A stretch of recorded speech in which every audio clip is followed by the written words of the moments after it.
Something fell from the sky one day, and the machines that came with it did not come to visit. They came to stay, and everything humanity thought it knew about survival, civilization, and what lives beyond our atmosphere had to be completely rewritten from scratch. Hey, welcome back.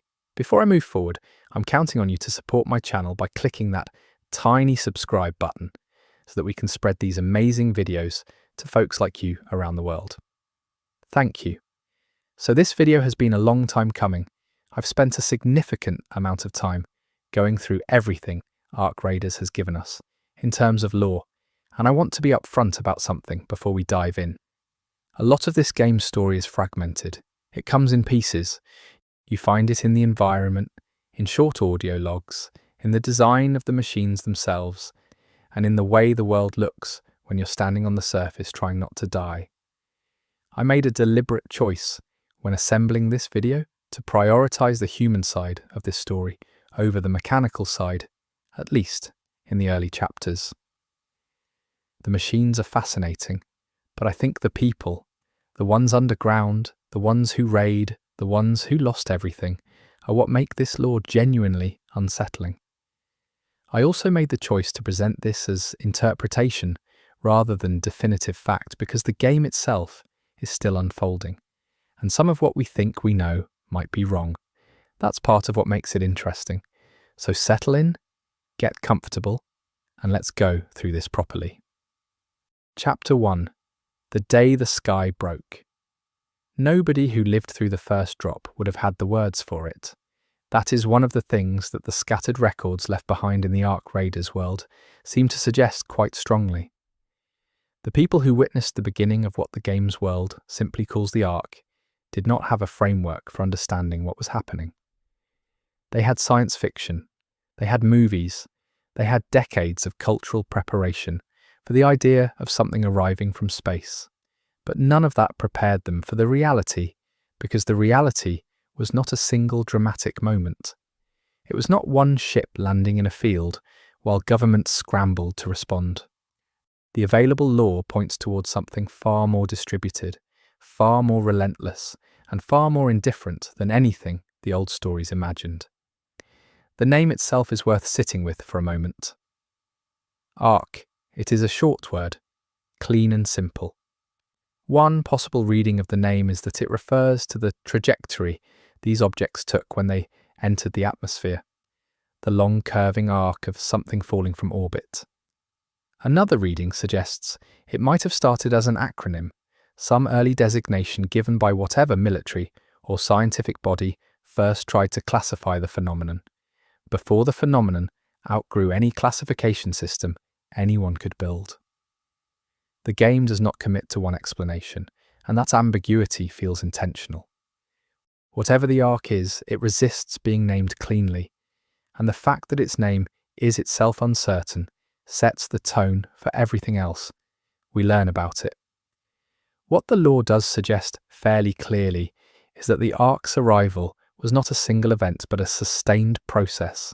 The machines did not fall all at once and then stop. They kept coming. That is perhaps the most psychologically devastating part of what the survivors in this world had to endure. You can rebuild after a disaster if the disaster ends. You can mourn, you can clear the rubble, you can start again. What you cannot easily do is rebuild when the disaster is ongoing, when the sky continues to deliver new threats on no predictable schedule, when you never know if this week will be quiet or if it will bring something worse than anything that has come before. That sustained pressure, that inability to reach a stable baseline of safety, echoes through everything in the game's world. The surface of the Earth in Ark Raiders is not a wasteland in the traditional sense. It is not burned out or barren in the way that nuclear war narratives often depict the end of civilization. It is something stranger and in some ways more unsettling. The world up there is reclaimed, plants grow, weather happens, the light still falls across ruined buildings in ways that are almost beautiful. But the machines are there too, moving through it all with a kind of mechanical purposefulness that suggests they are not simply destroying. They're doing something, What that something is forms one of the central mysteries the lore keeps gesturing toward without fully resolving. The earliest human records of the Ark, at least the ones that seem to have survived into the game's present, are fragmentary and emotionally raw in a way that distinguishes them from later, more clinical documentation. Early survivors wrote in ways that reveal just how overwhelming the initial period must have been. There is grief in those early records, but also a kind of bewildered fury. People were angry, not at each other, or not only at each other, but at the simple fact of what was happening. The Ark had arrived without invitation, without warning sufficient to prepare any meaningful response, and it had simply begun the work of unmaking what humanity had built. The anger makes sense. It is the anger of someone whose home is being methodically dismantled while they watch. One reading of the early lore suggests that the initial response from organised governments and militaries was not nothing. There were attempts to fight back. There were weapons brought to bear against the machines, and those weapons worked, at least somewhat, at least sometimes. Individual Ark machines could be damaged and destroyed. This is actually crucial to understanding the world of Ark raiders, because it means that from the very beginning, humanity had one thing the machines perhaps did not account for: the ability to learn, adapt, and develop effective countermeasures on a small scale. Winning individual engagements was possible. Winning the overall conflict was not. That gap between tactical success and strategic failure is where the world of this game lives. The geography of what we see in the game suggests that the Ark's presence is not evenly distributed across the landscape. Some areas show heavier machine activity than others. Some locations seem almost forgotten, passed over, left to decay without the machines paying much attention. This uneven distribution points towards something important about the Ark's behaviour. They are not simply covering the Earth systematically. They're going to specific places for specific reasons, and one possible reading of the lore suggests that those reasons have to do with something the machines are searching for, or building, or cataloguing. The machines are not randomly destructive. They are purposeful. And the question of what that purpose is haunts the entire setting.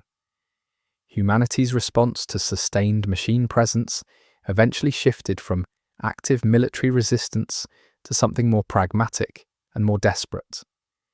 People went underground, not metaphorically, literally underground, into bunkers and tunnels and repurposed infrastructure, anywhere that offered cover from the sky and some measure of protection from the machines on the surface.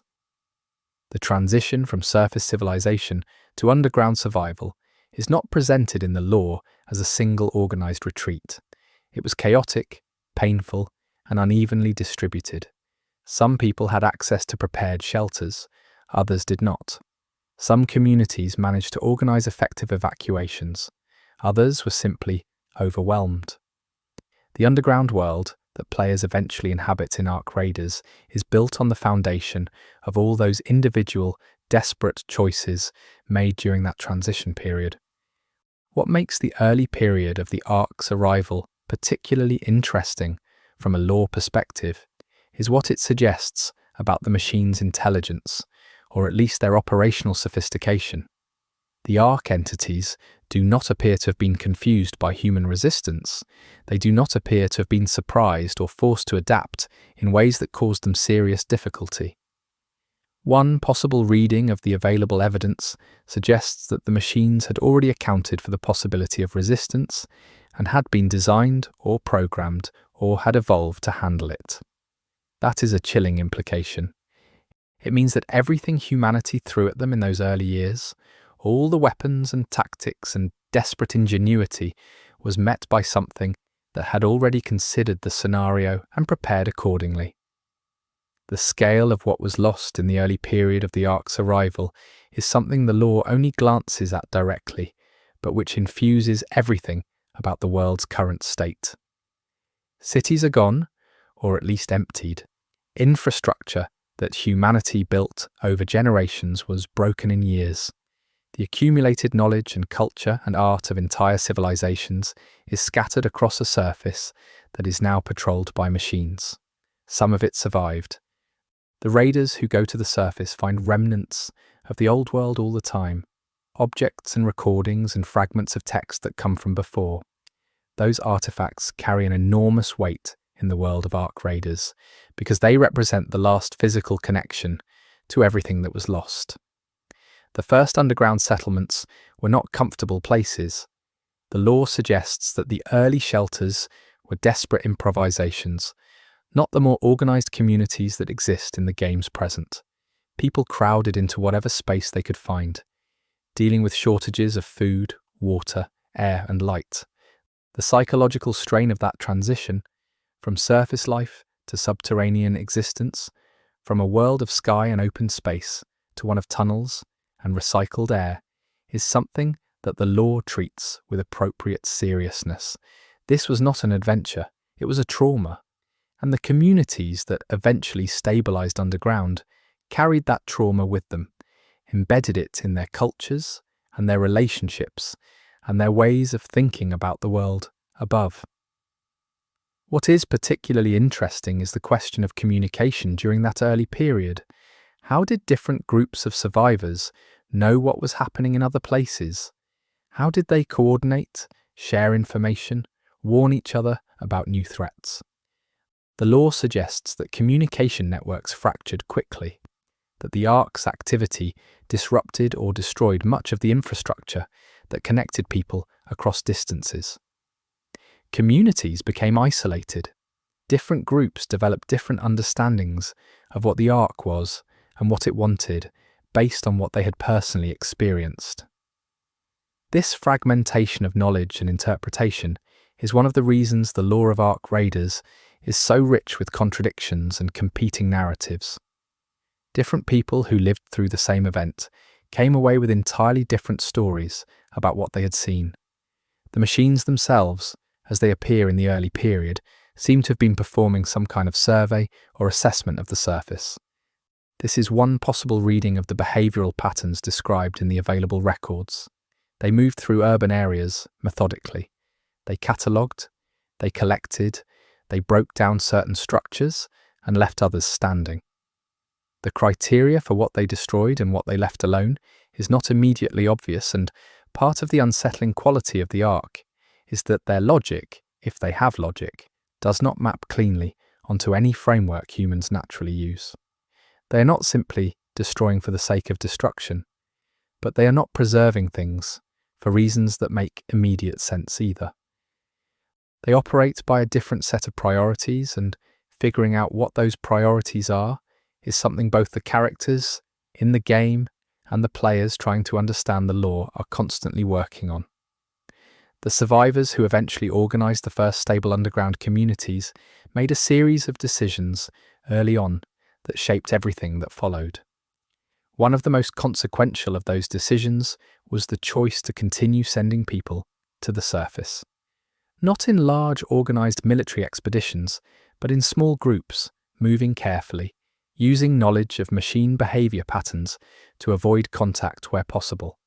These early surface runners were the predecessors of the raiders. They went up because the underground communities needed things that could only be found above. Food sources, materials, information about what the machines were doing and where they were doing it. They went up knowing the risk and accepting it, which says something important about how desperate the underground communities were and how necessary that surface access turned out to be.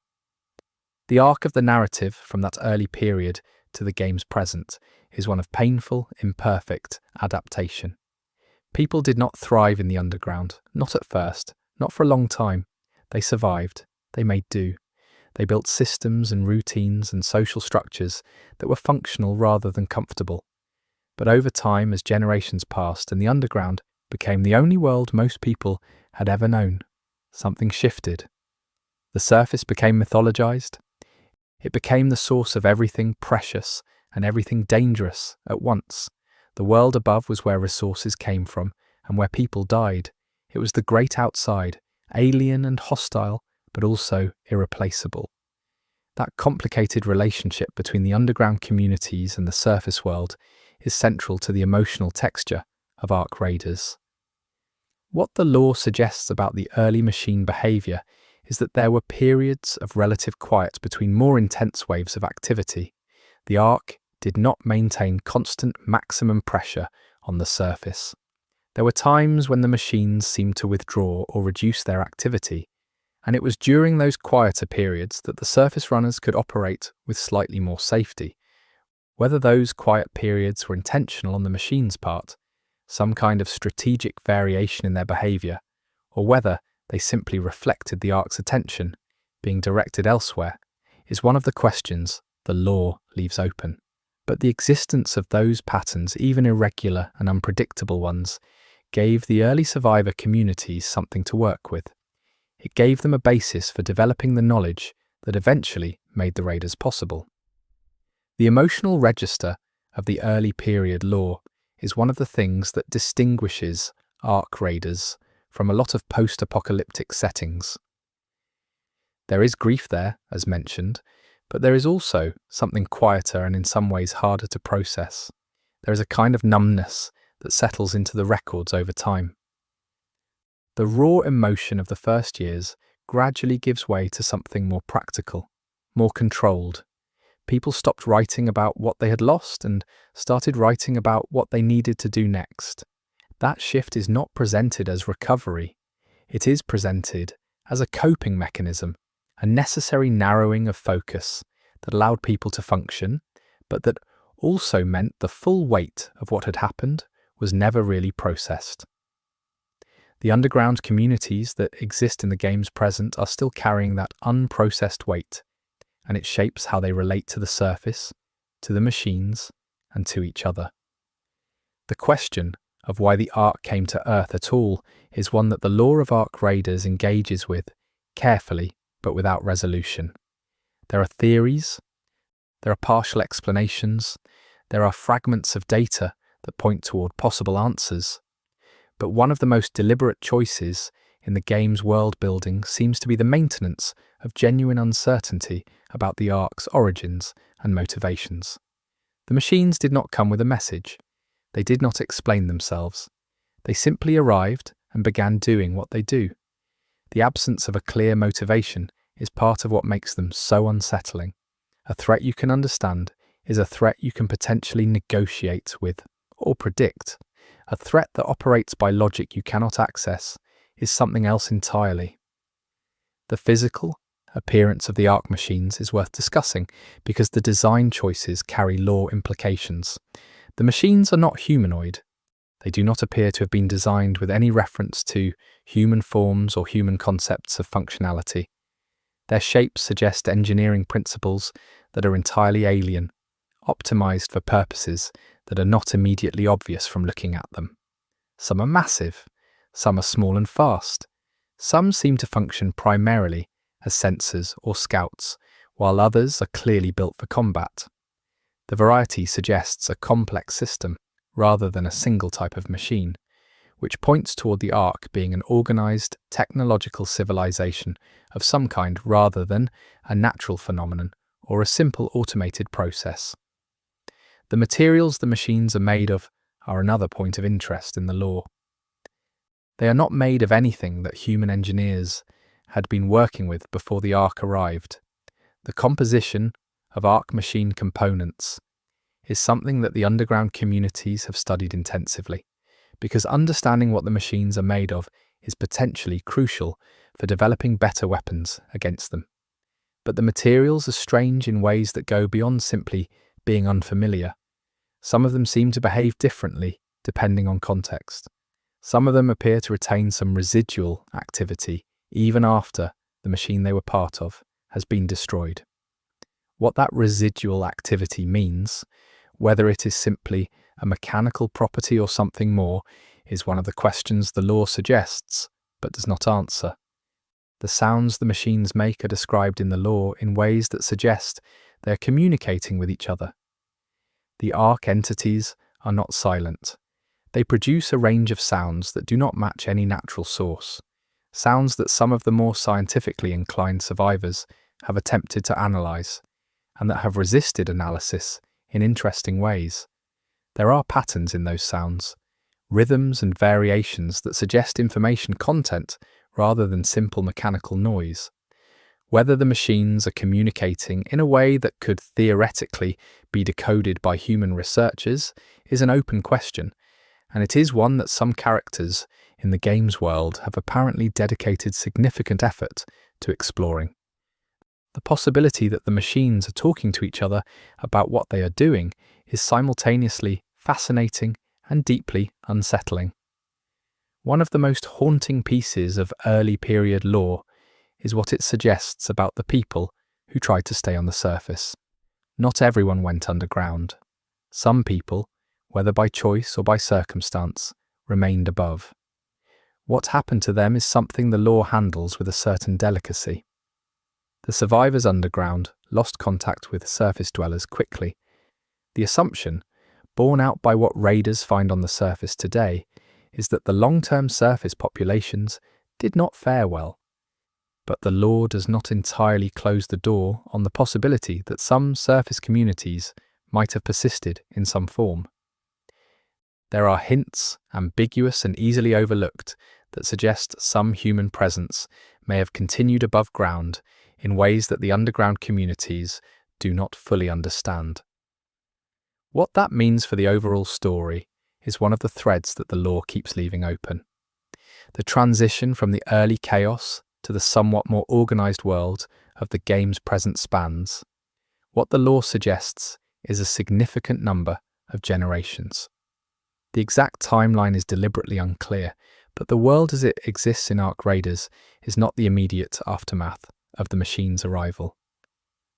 Enough time has passed for new cultures to develop, for the underground settlements to evolve into something with genuine social complexity, for the knowledge of the old surface world to become historical rather than personal memory for most people.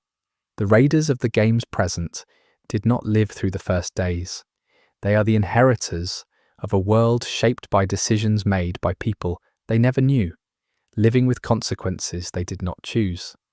That generational distance from the original trauma creates a particular kind of relationship to it, one that combines genuine hardship with a certain necessary detachment. The early lore also contains what might be the most important single question in all of Ark Raiders world building. Did the Ark know about humanity before they arrived?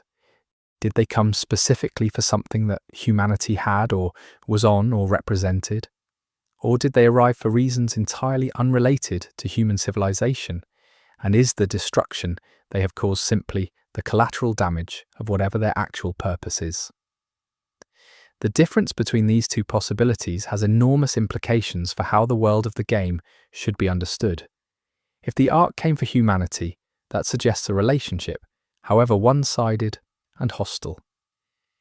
If the Ark came for something else entirely, then humanity is not even the point of the story, just an obstacle or an irrelevance. Both readings have support in the lore, and neither has been definitively ruled out. That uncertainty sits at the centre of everything. The records from the middle period of the underground era, after the initial desperate years but before the relatively stable present of the game, suggest a world in the process of painful reorganization. Communities that had survived were starting to think beyond immediate survival. They were beginning to ask questions about the long term. Could the underground existence be maintained indefinitely? Was there a path back to the surface? Was there a way to deal with the Ark rather than simply endure them? The answers the early organizers arrived at shaped the institutions and factions that exist in the game's present. And tracing the origins of those institutions back to the questions people were asking in that middle period is one of the more illuminating exercises in Ark Raiders lore. The emergence of what would eventually become the Raiders as a distinct role and identity is one of the more interesting social developments the lore traces.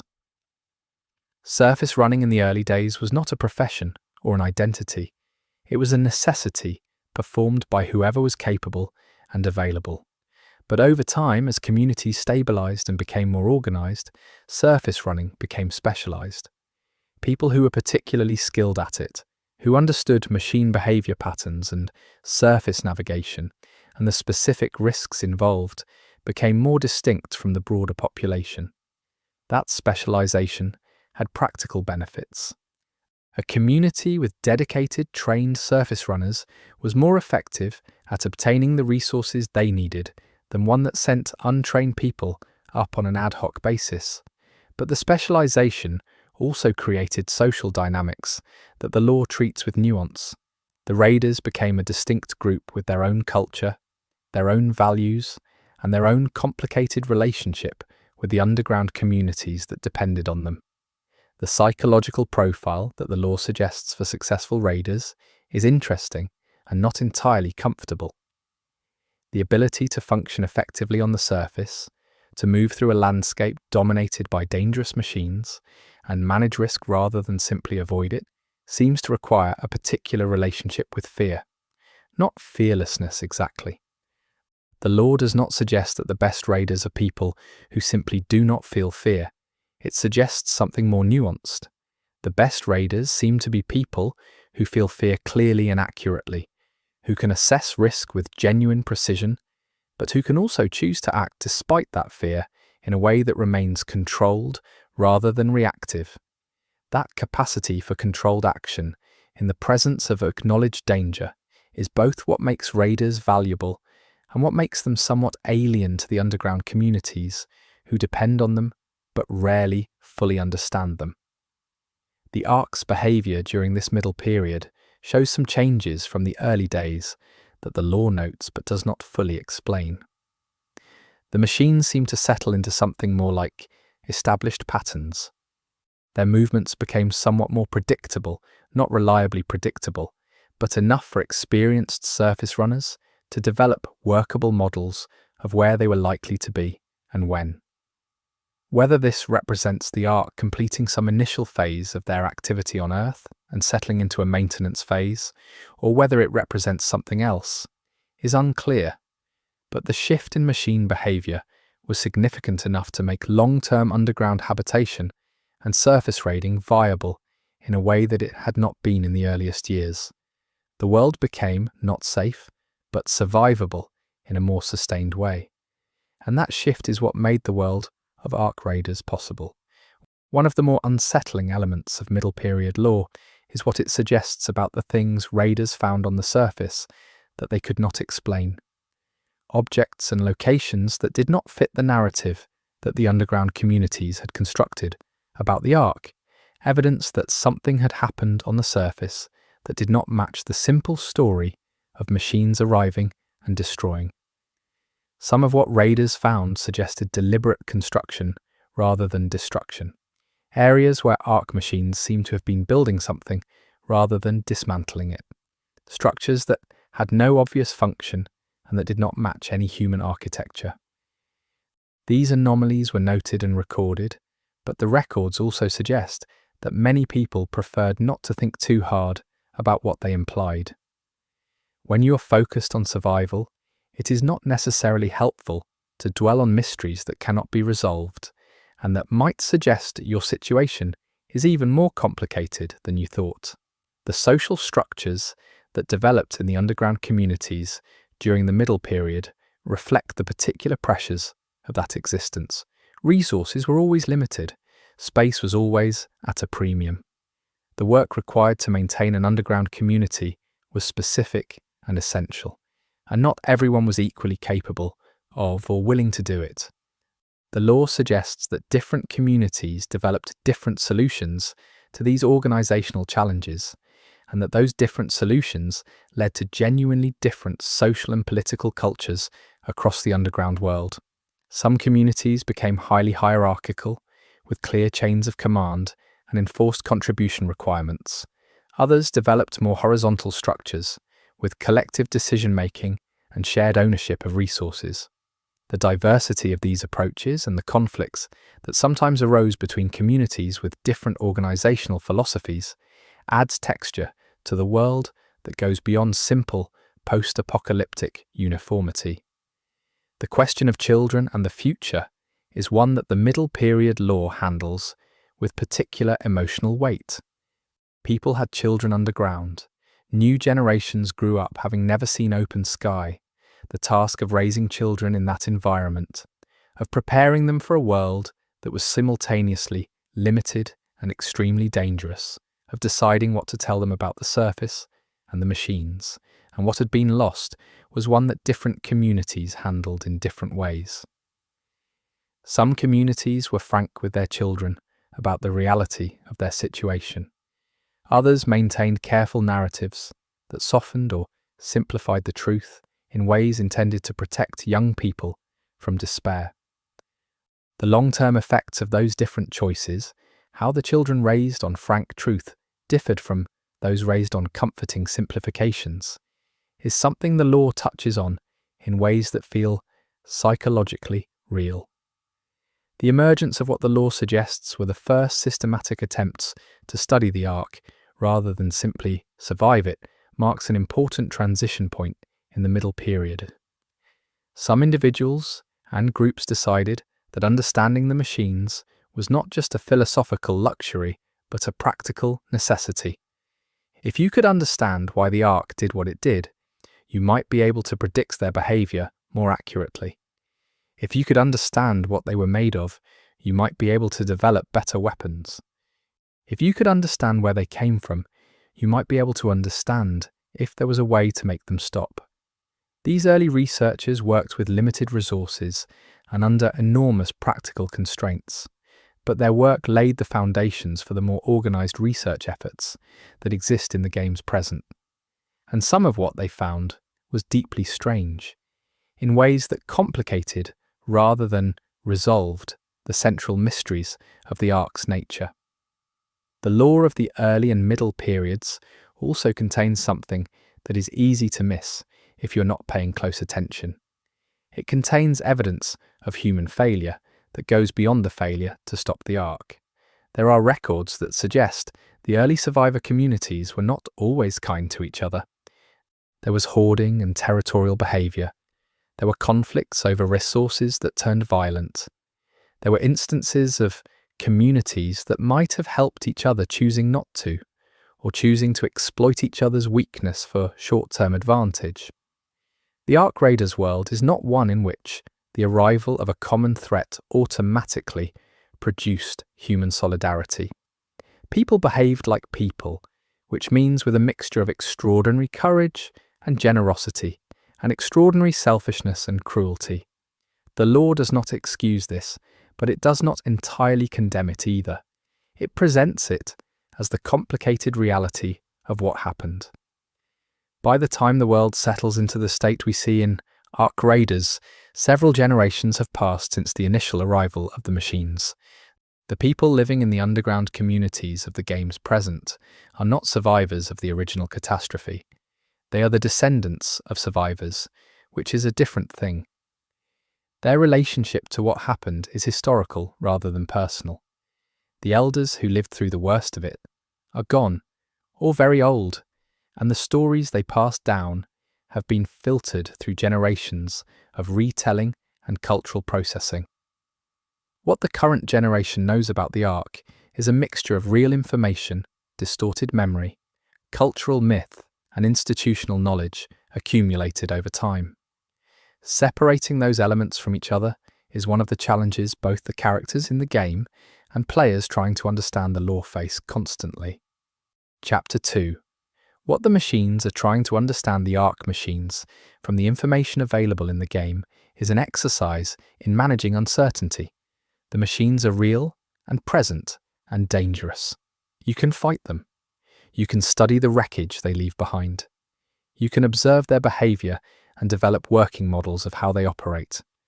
But every layer of understanding you reach reveals another layer of things that do not quite make sense, and after enough time engaging with the lore, you start to get the impression that this incompleteness is not an accident. The game's world building seems to deliberately maintain the Ark's fundamental strangeness to resist the kind of complete explanation that would make them feel fully knowable. And there is something honest about that choice because the genuinely alien is genuinely hard to understand.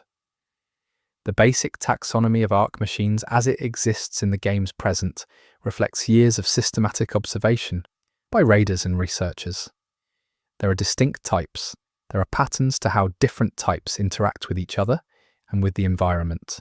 There is a hierarchy of some kind, with some machines, apparently, occupying coordinating roles relative to others.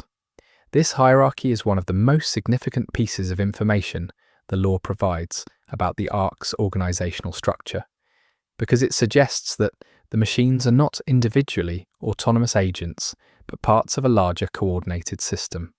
The implications of that are worth thinking through carefully. It means that destroying individual machines, while practically necessary for raiders, does not necessarily disrupt the overall system.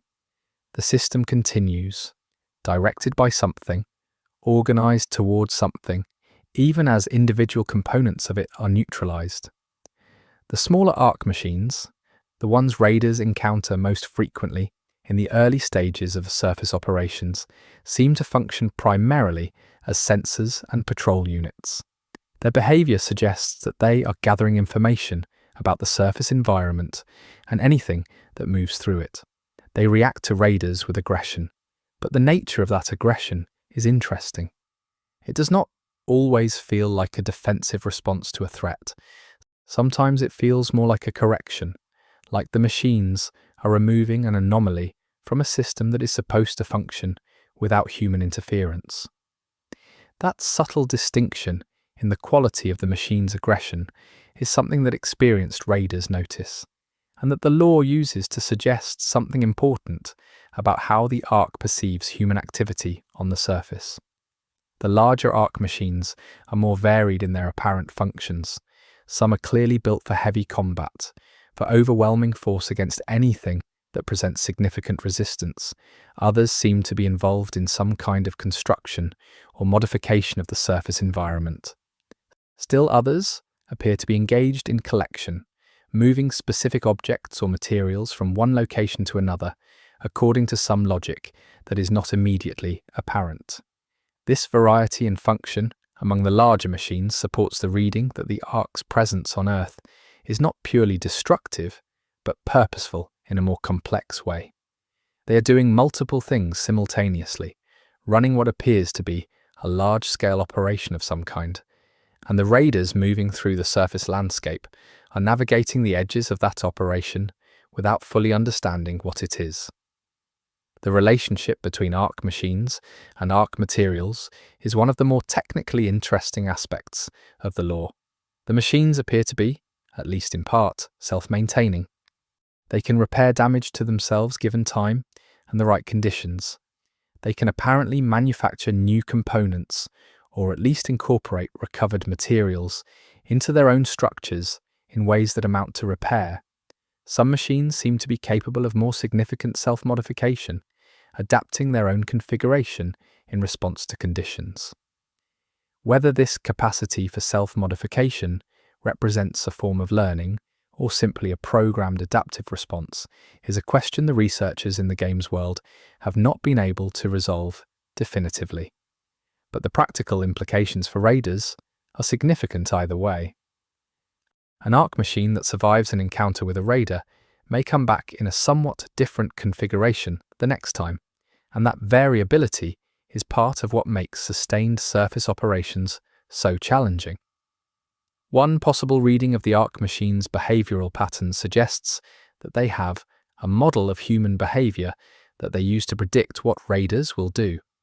The machines do not always simply react to what a raider is currently doing. Sometimes they seem to anticipate what a raider is about to do, positioning themselves in ways that only make sense if they are running some kind of predictive model. Whether this model is built into the machines, or whether it develops through the accumulation of data from encounters with humans over time, is unclear. The possibility that the machines are learning human behavior patterns well enough to anticipate them is one that the lore raises without fully committing to, but it is a possibility that experienced raiders take seriously. The machines that have been on the surface longest seem to be the most difficult to deal with, which is consistent with a learning model. The question of arc machine consciousness is one that the law engages with carefully. The machines clearly have something that functions like intelligence. They make decisions, they coordinate, they adapt, but whether they have anything resembling subjective experience, whether there is something it is like to be an arc machine, is something the law deliberately leaves unresolved. The researchers in the games world who have studied the machines most closely seem to have reached a range of conclusions on this point, from confident dismissal of any form of machine consciousness to cautious acknowledgement that the question cannot be easily resolved. The emotional stakes of that question are not trivial. If the machines are conscious in some meaningful sense, then the raiders fighting them are in a different moral situation than if the machines are purely mechanical processes. The law does not tell you which of those situations you are in. The arc machine's relationship to the environment is something that the law treats as significant. They do not damage the environment randomly. The natural world, the plants and animals and weather systems that have reclaimed the surface in the absence of active human civilization seems to coexist with the machines in a way that suggests the machines are not indifferent to it. Some researchers in the games world have proposed that the machines actively maintain certain ecological conditions in specific areas, that their presence is not purely extractive or destructive, but involves some form of environmental management. If that reading is correct, it adds another layer of complexity to the question of what the machines are actually doing on Earth. They are not just looking for something, or building something, or fighting something. They may also be maintaining something, keeping some aspect of this surface environment in a particular condition for reasons that remain opaque. The way arc machines handle the remains of human civilization is one of the more poignant aspects of the law. They do not leave things alone, but they also do not simply destroy everything. Some human-made structures are left largely intact.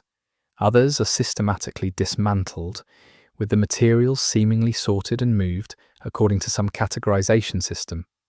Some objects of clear human cultural significance, art, writing, personal items, are treated with what appears to be particular attention, though whether that attention represents preservation, collection, or something else is not clear.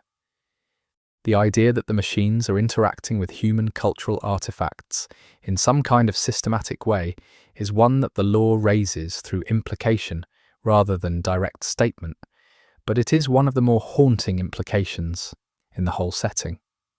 The sounds the arc machines make are worth returning to in more detail because the law treats them as potentially meaningful in a way that goes beyond simple acoustic phenomena. The sounds are not random. They are not simply the noise of mechanical systems in operation. There are patterns that suggest information exchange, and those patterns appear to vary in consistent ways depending on what the machines are doing. Machines engaged in patrol behavior produce different sound patterns than machines engaged in combat. Machines that appear to be in some kind of distress or damaged state produce different patterns than fully functional ones.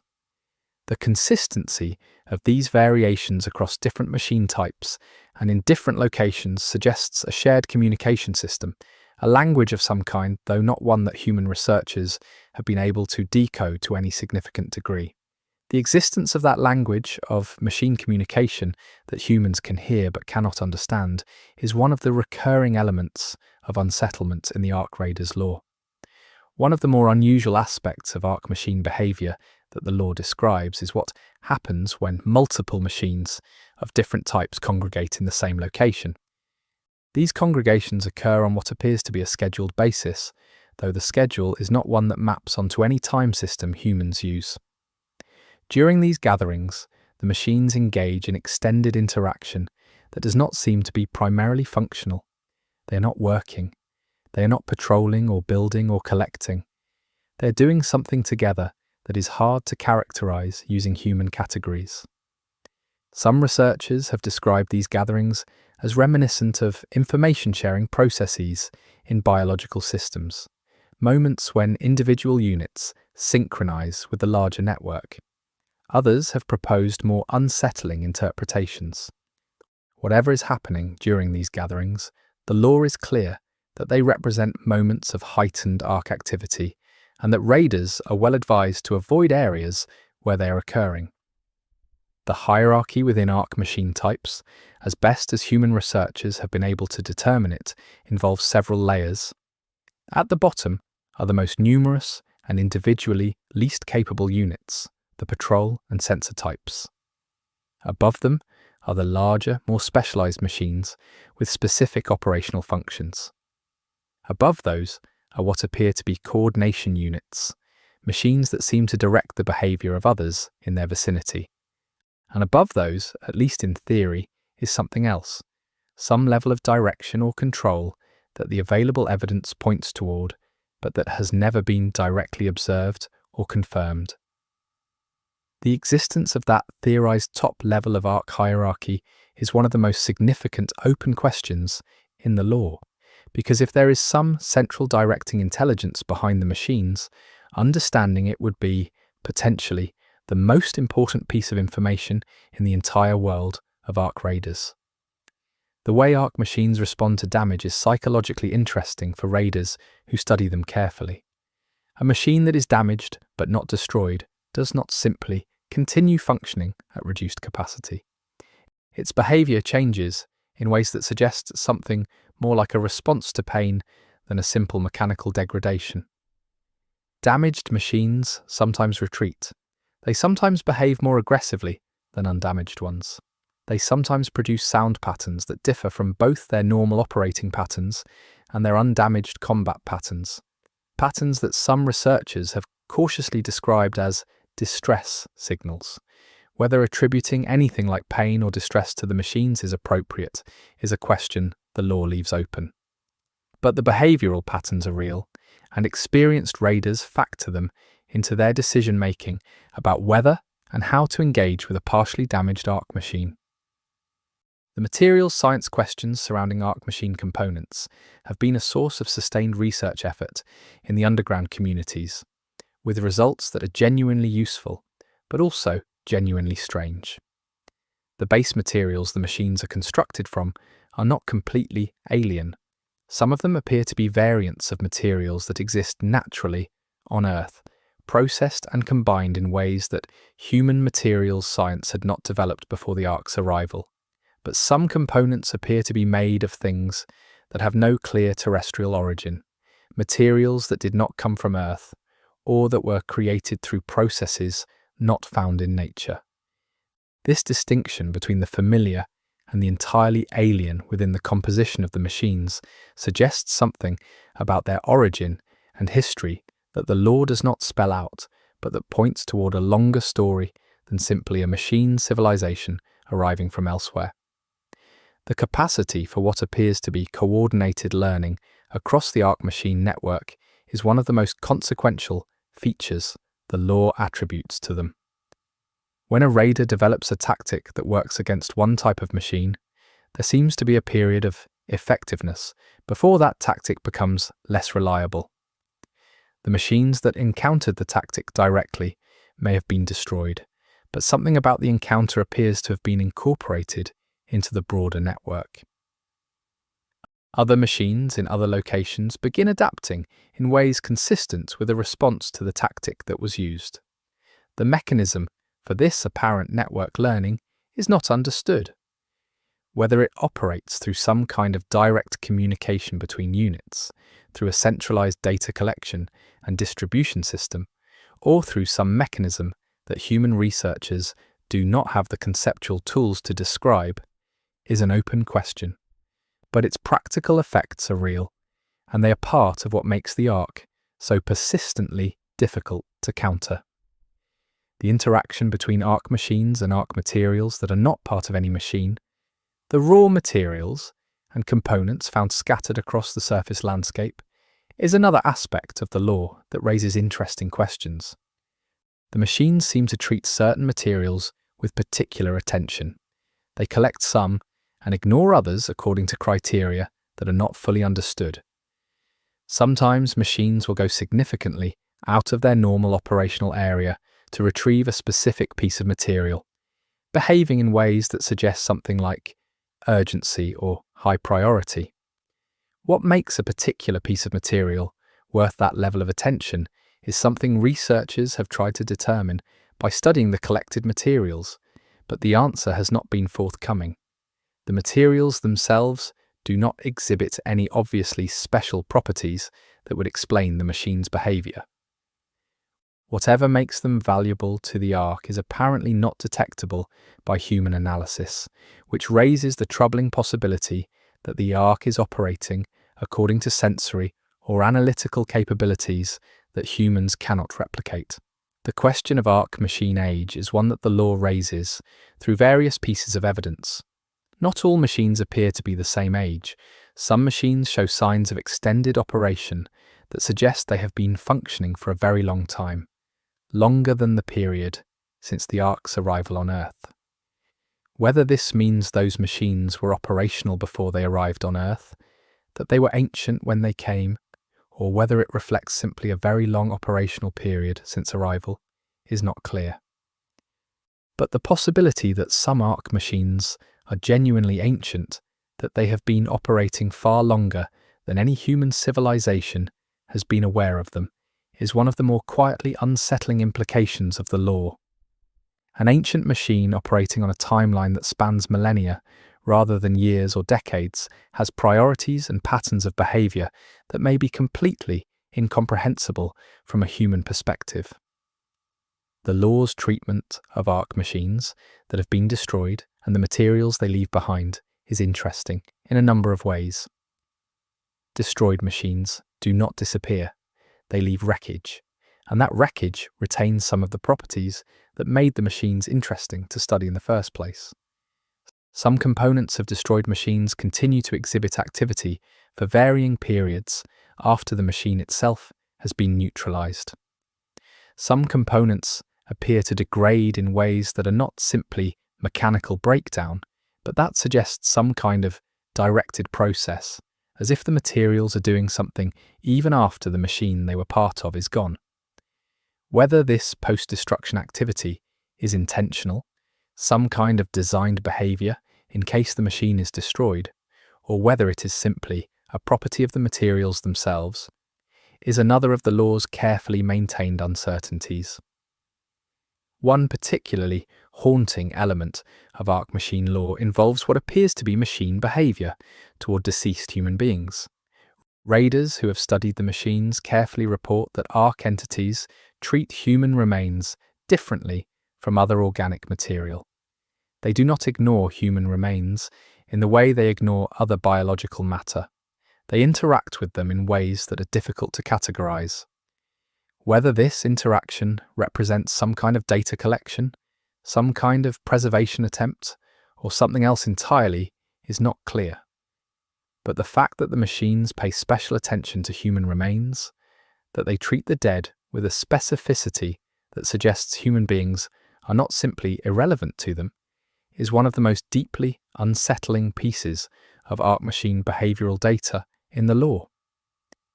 It suggests that the Ark's relationship to humanity, whatever its nature, is not simply one of indifference. The larger Ark machines, the ones raiders call heavies or something similar, depending on their community's terminology, represent a qualitatively different kind of challenge than the smaller units. They are not just bigger and tougher. They appear to have a different kind of operational intelligence, a greater capacity for situational assessment and adaptive response. An encounter with a heavy Ark machine has a different quality to it than an encounter with a patrol unit, and experienced raiders describe that difference in terms that go beyond simple combat capability. There is something that functions like deliberateness in how the larger machines operate. They seem to make choices about how to engage rather than simply executing combat protocols. Whether that appearance of choice reflects genuine decision-making capacity or simply a more sophisticated set of programmed responses is another of those questions the law poses without resolving. Chapter 3. The Underground: How Humanity Survived. The underground world of Ark Raiders is not a monolith. It is not one settlement, one community, one culture living beneath the surface. It is a distributed collection of independent and semi-independent communities, each with its own history and character, connected by the shared necessity of the surface and by the trade and communication networks that have developed over generations. Understanding the underground world as a whole requires understanding both what its various communities share and what makes them distinct from each other, and the law provides enough texture on both fronts to paint a picture that is genuinely complex and genuinely human in its messiness and variation. The physical infrastructure of the underground settlements varies enormously. Some communities are built in natural cave systems, adapted over decades or generations for human habitation. Others occupy repurposed human-built infrastructure, old subway systems, bunkers constructed before the Ark's arrival, industrial underground facilities, warehouse basements connected and expanded. Some smaller communities live in what are essentially improvised tunnels, excavated since the Ark's arrival by communities that needed more space or that were forced to relocate from previous shelters. The variety of these physical situations produces variety in the conditions of life in different communities, in the amount of space available, in access to natural resources like water and geothermal energy, in the ease or difficulty of surface access for raiders. The social organisation of underground communities reflects the particular pressures of that environment in ways that are interesting to trace. Space is limited and must be used efficiently. Resources, especially food and clean water and breathable air, are never completely secure and must be managed carefully. Work is essential and specific, and the social standing of different types of work varies in ways that differ from how it varied on the surface. In the underground communities, the people who maintain the air processing systems and the water recycling infrastructure have a different kind of social importance than they might have had in a surface civilization, because the consequences of those systems failing are immediate and catastrophic. The people who go to the surface, the raiders, have their own particular social status, one that varies across communities, but that is always complicated by the combination of necessity and danger that defines their role. The cultural life of the underground communities is something the law treats with genuine attention and care. People did not simply stop having culture when they went underground. They adapted and created and maintained cultural practices that served the specific needs of their new situation. Music survived and evolved. Storytelling became more important as a way of maintaining connection to a past that was slipping into legend. Visual art adapted to available materials and spaces. Ritual practices developed around the cycles and rhythms of underground life, around the safe return of raiders from surface runs, around the maintenance ceremonies for critical systems, around the marking of births and deaths and transitions. These cultural practices are part of what the law uses to give the underground communities their distinct characters, and they are part of what makes the world feel lived in rather than simply described. The governance structures of the underground communities are another area of significant variation. Without a universal model to follow, different communities develop different approaches to collective decision-making and the management of shared resources. The law suggests that the most successful governance structures were those that managed to balance efficiency with legitimacy, that could make necessary decisions quickly without losing the cooperation and trust of the community's members. Communities that became too authoritarian tended to develop internal conflicts that weakened them. Communities that were too disorganized struggled to manage the complex systems that kept them alive. The most stable communities seem to have developed pragmatic middle grounds, governance systems that were imperfect but functional, and that had mechanisms for self-correction when they drifted too far in either direction. The question of how underground communities handled knowledge and education is one that the law treats as particularly important. The knowledge required to maintain the systems that kept communities alive was specialized and had to be transmitted reliably across generations. If a community lost the people who understood how to maintain the air processing system and had not passed that knowledge on, the consequences were potentially fatal.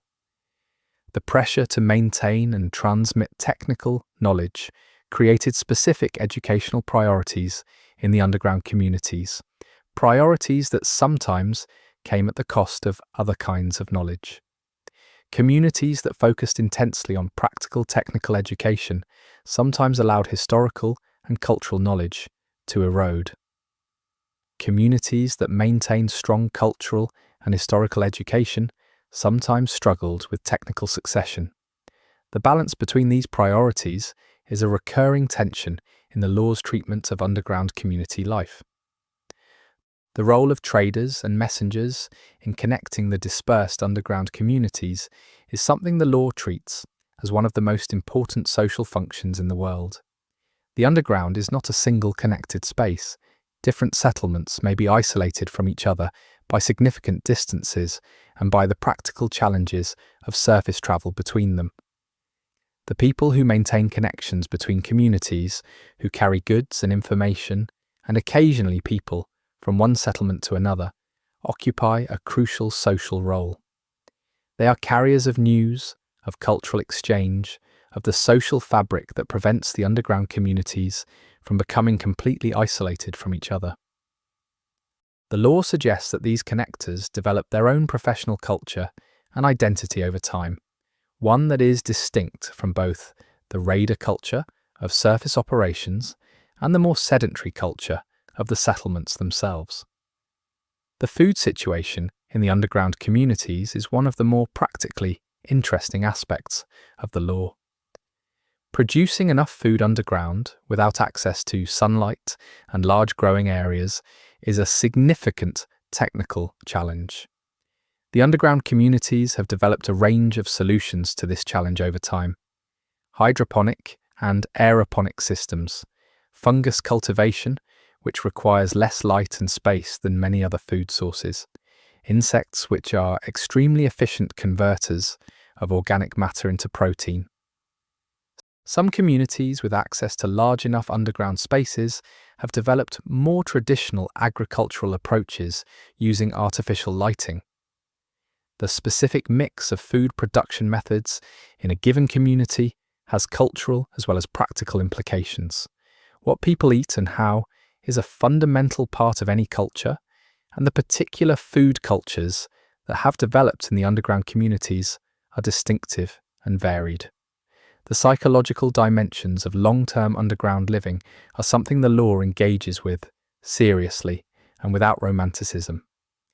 Living without access to natural light, to open spaces, to weather and sky has effects on human psychology that the communities have had to develop ways of managing. The law suggests that different communities have handled this with different levels of success. Some have developed effective practices for managing the psychological challenges, combinations of physical design, cultural practice, and social support systems that help people maintain their mental health, despite the constraints of their environment. Others have struggled more, with higher rates of the kinds of psychological difficulty that develop when people are chronically deprived of experiences they are evolutionarily adapted to expect. The law treats these psychological dimensions not as background details but as part of the lived reality of the world's characters. The relationship between underground communities and the surface is never simple or static. It changes over time, shifts with changes in arc machine behavior, and varies between communities based on their location and their specific history. For some communities, the surface is primarily a source of essential resources, a necessary external dependency managed through the raider system. For others, especially communities that have maintained surface access for longer periods and have more experienced raider populations, the surface is something more complex. It is still dangerous, but it is also the closest thing to the outside world that most people will ever experience, and it carries a weight of meaning that is hard to quantify. The lore captures this complexity in the way different characters relate to stories about the surface, in the mix of fear and longing and practical calculation that surface talk tends to produce. The knowledge that underground communities have about each other varies significantly. Some communities have regular contact and know each other well. Others are isolated by geography or history or simple circumstance, and exist for each other primarily as rumours and second-hand accounts. They record a specific kind of experience, the experience of adapting to an entirely new way of living, while grieving what had been lost and managing constant uncertainty about whether survival would be sustained. The writers of these journals were not heroes in any dramatic sense.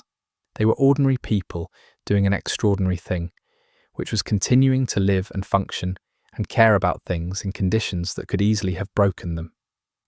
The lore treats their experience with the respect it deserves.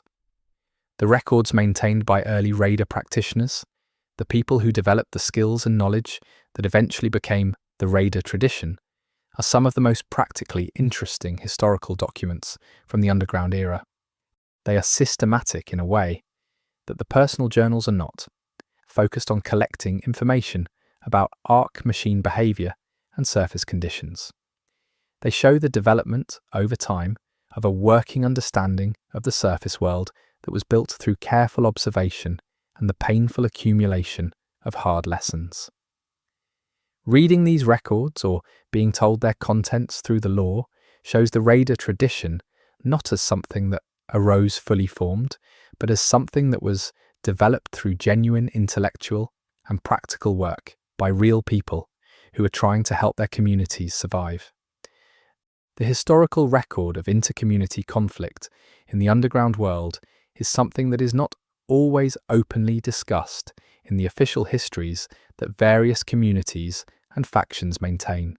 The fact that communities sometimes fought each other, sometimes exploited each other's weakness rather than offering help, sometimes made choices that benefited themselves at others' expense, is real and documented. But it conflicts with the preferred narrative of underground unity in the face of a common threat. The gap between the documented reality and the official narrative is significant enough that it has generated its own scholarly controversy within the underground world, with researchers who want to accurately reconstruct history coming into conflict with institutional interests in maintaining particular stories about the past. Chapter 9. The theories that keep researchers up at night. The questions at the heart of Ark Raiders lore are not comfortable ones. They are the kind of questions that, once you start taking them seriously, resist being put away. The researchers in the games world who have dedicated their lives to understanding the Ark are not, as a group, psychologically comfortable people, and the lore treats their particular form of professional obsession with a mix of respect and quiet alarm. These are people who know more about the Ark than almost anyone, and knowing more has not made them more confident. It has made them more uncertain, in specific ways that point towards specific things being wrong with how everyone else thinks about the situation. The theory that has the most support in the available evidence, though it is also the one that makes the most people uncomfortable, is the one that suggests the Ark's presence on Earth is not the result of a decision made in response to humanity. One possible reading of the behavioral and material evidence is that the machines came to Earth for reasons that had nothing to do with the fact that humans were here, that the Earth has or had something the Ark needed or was looking for that has nothing to do with human civilization, and that humanity's encounter with the Ark has been, from the Ark's perspective, an incidental complication of an operation with entirely different objectives.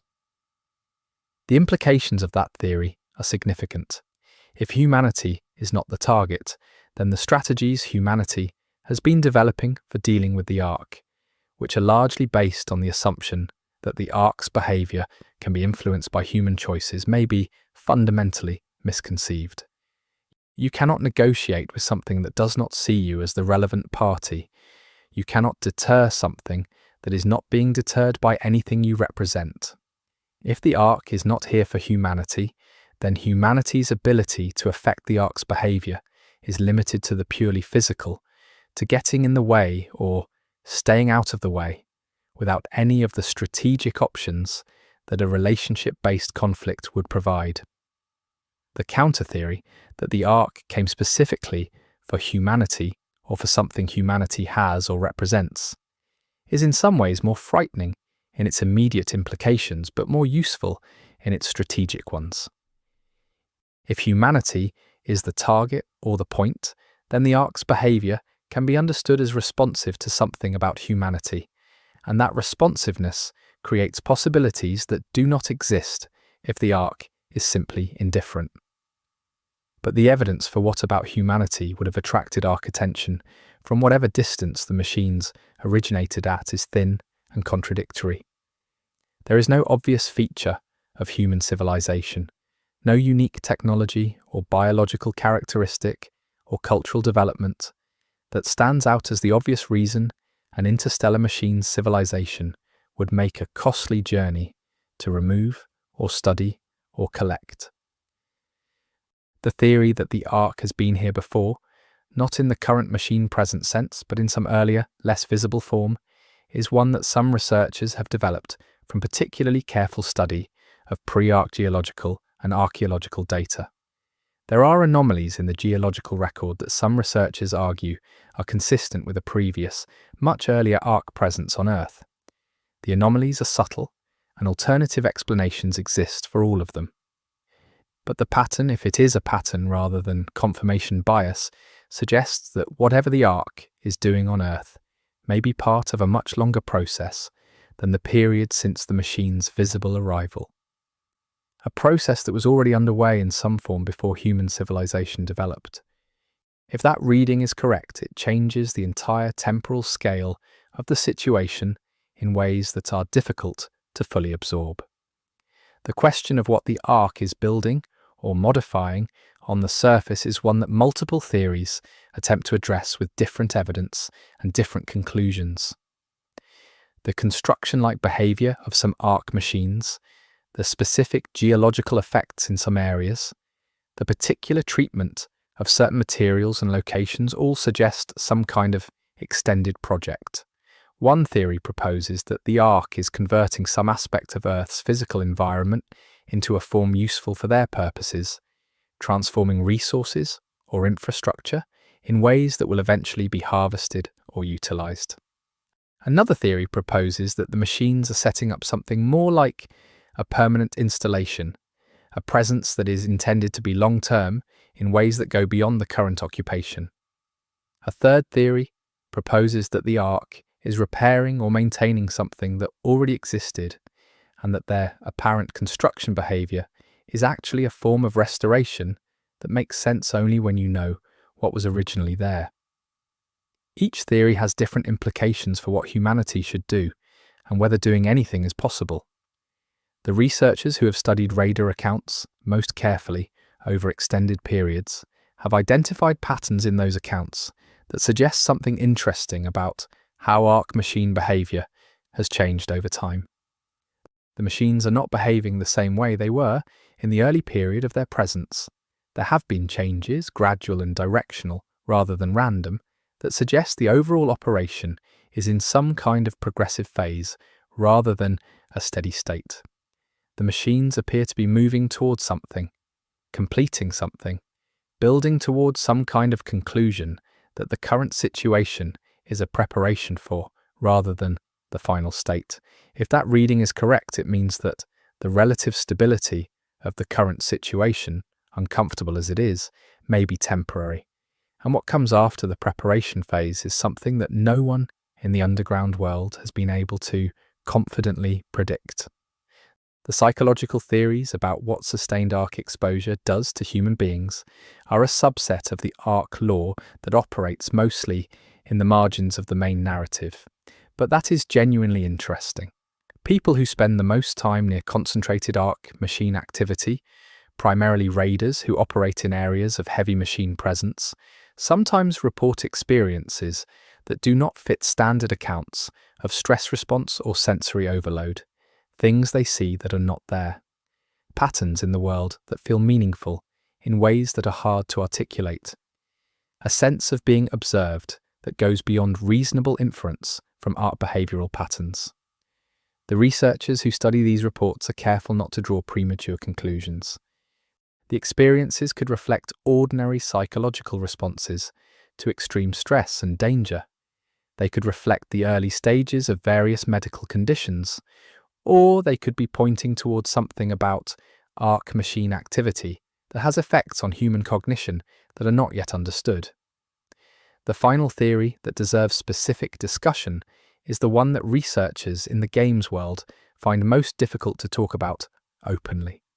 It is the theory that the people who went underground did not escape the Ark's knowledge or attention, that the underground communities, however well hidden, are known to whatever intelligence directs Ark operations, and that the reason the machines have not moved to finish the job is not because they cannot, but because they have chosen not to. The theory's proponents argue that this is the only reading consistent with the full range of Ark behavioral evidence. The machines are capable of penetrating underground. There is evidence of that capability. The fact that they do not use it systematically suggests that they are not using it for a reason. And if there is a reason, it says something about what the Ark wants from humanity, or expects from humanity, that is both the most important and the most unanswerable question in the entire lore. The world continues. Raiders go to the surface. Communities maintain their systems and their cultures and their complicated social lives. Researchers argue about evidence and implications in the qualified, careful language of people who know that being wrong could cost lives. The Ark machines move through the surface landscape, doing what they do on their own schedule, for their own reasons, and the gap between what humanity knows about them and what there is to know remains enormous. Whatever comes next in this world is not something anyone can predict with confidence. Continue from where you left off no matter what. 1234 Architected narrative continuation across 5 planned chapters. Architected narrative continuation across 5 planned chapters. Chapter 10. The things raiders bring back. The objects that raiders carry back from the surface are not all equal in what they mean. Some are purely practical. Mechanical components, raw materials, chemical compounds that the underground communities cannot produce efficiently on their own. These are the bread and butter finds of raider work, the things that keep the settlements running, and that are assessed by community resource managers with a professional eye for utility and trade value. But some of what comes back from the surface is something else. Objects that carry no obvious practical value, but that carry a different kind of weight. Something historical, something personal, something that connects the underground world to the surface world in ways that practical materials cannot. The lore treats this second category of finds with particular care, because it is through these objects that the emotional relationship between the underground communities and the lost surface civilization is most directly expressed. The specific types of practical materials that raiders prioritize vary between communities and between time periods, depending on what the underground settlements currently need most urgently and what the accessible surface areas currently offer. There are periods when electronic components are the primary priority, when the aging infrastructure of the settlements is failing in ways that require specific parts to repair. There are periods when organic materials are most critical, when food production systems are under stress, or when medical supplies are running low. There are periods when the primary need is for raw metals or polymers or chemicals. Raiders develop expertise in identifying and locating the specific materials their communities need, and that expertise reflects a deep practical knowledge of the surface environment that goes well beyond simple scavenging. The tools that raiders use to evaluate finds on the surface are themselves interesting artifacts of the underground culture. They are instruments for assessing material composition, structural integrity, potential arc contamination, and various other properties that determine whether a found object is safe and useful or should be left behind. These tools have been developed over generations through a combination of inherited scientific knowledge and practical innovation, and they are typically highly customized to the specific needs of the raider who carries them. A raider's assessment kit is a deeply personal piece of equipment, modified and refined over years of use to reflect its owner's particular working methods and the specific demands of the areas they operate in. The question of arc contamination in recovered materials is one that the law treats as significant and not fully resolved.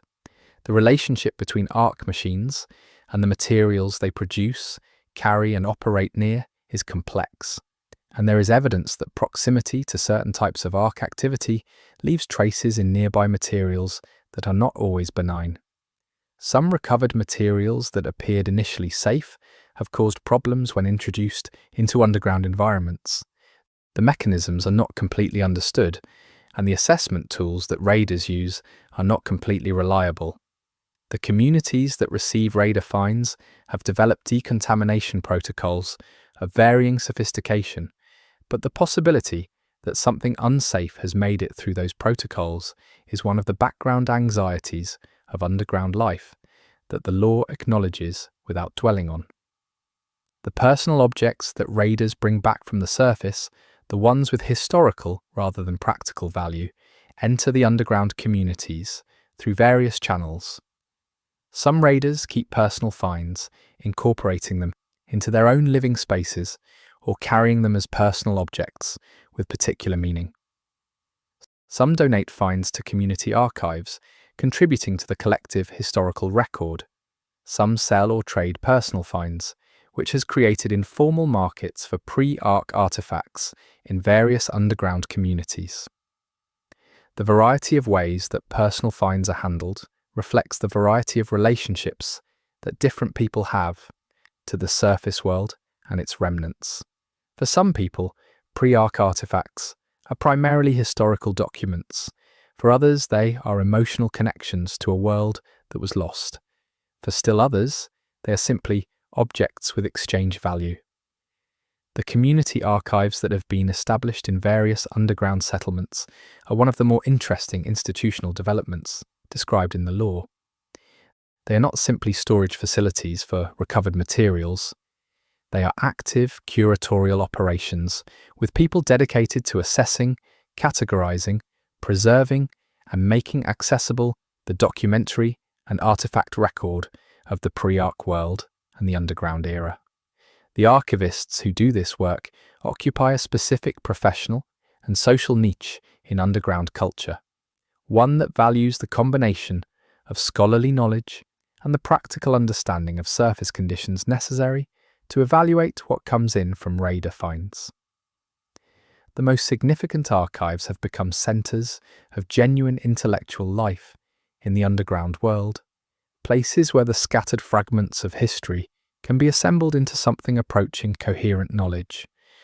What the law suggests about the most emotionally significant finds that raiders bring back is not always what you might expect.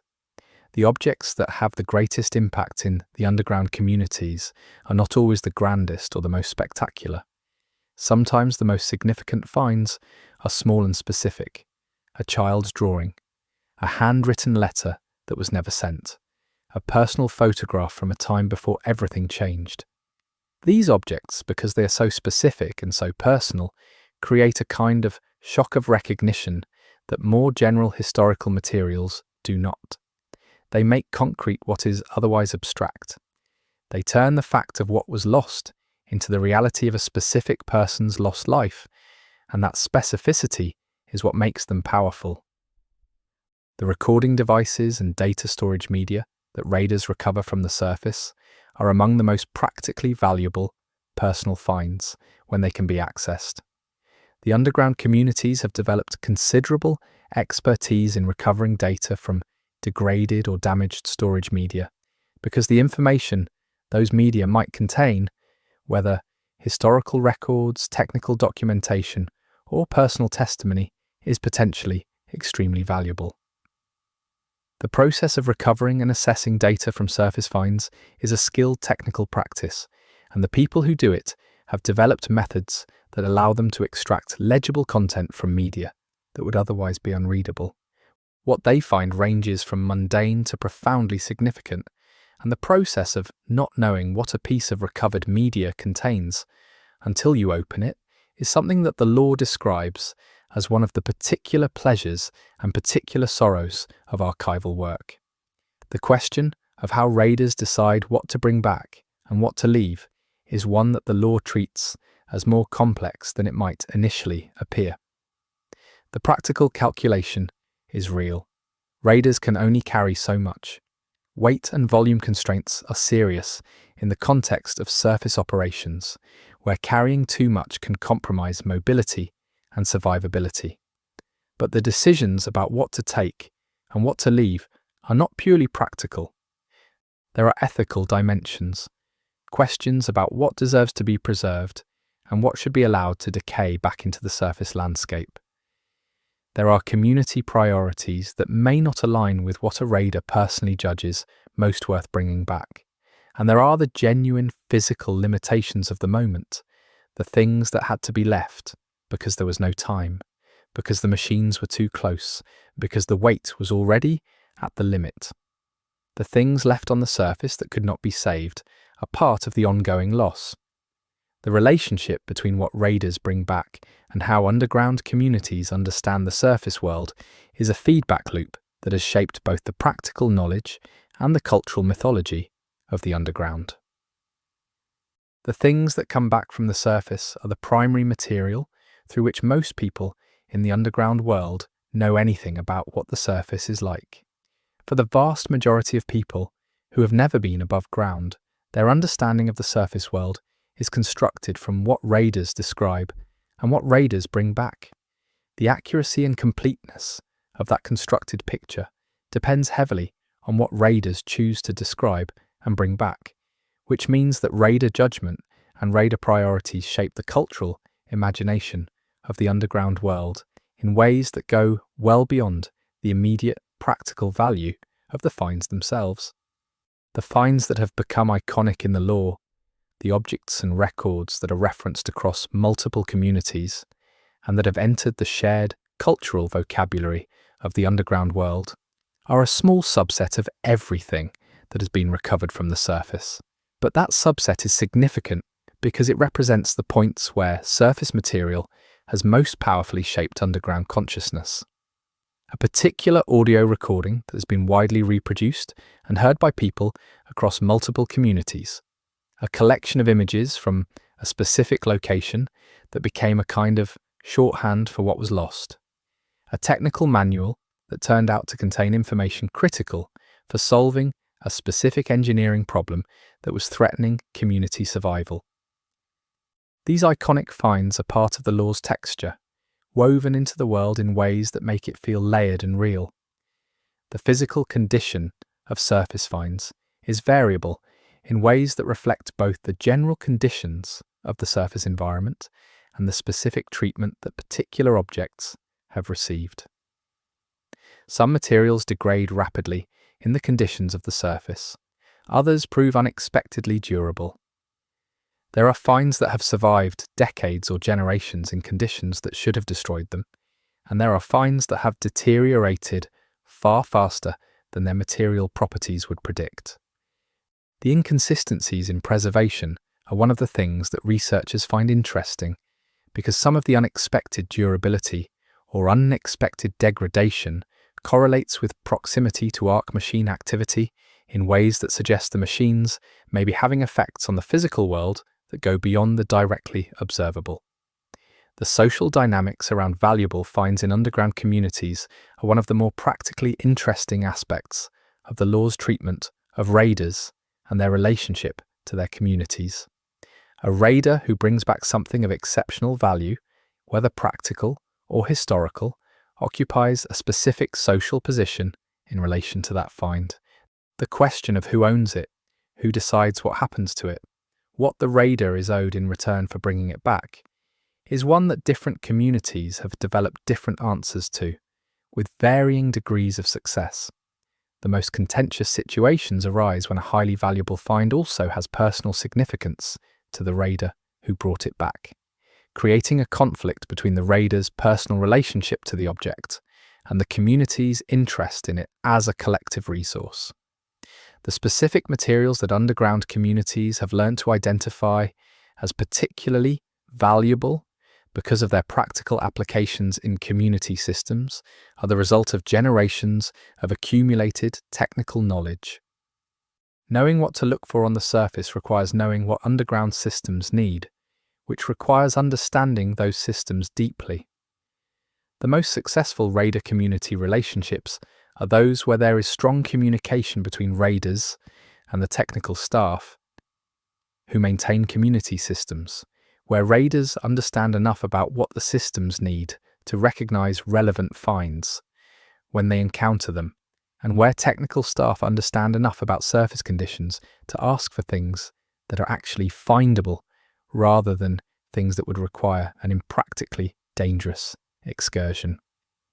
The dreams and stories that communities build around particularly significant finds are something the law treats as part of the cultural life of the underground world.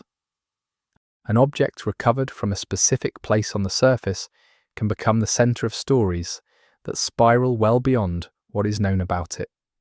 Where did it come from? Who owned it? What was the person who owned it like? What were they doing when the machines came? These stories are usually fiction in their specifics, but they serve a real function.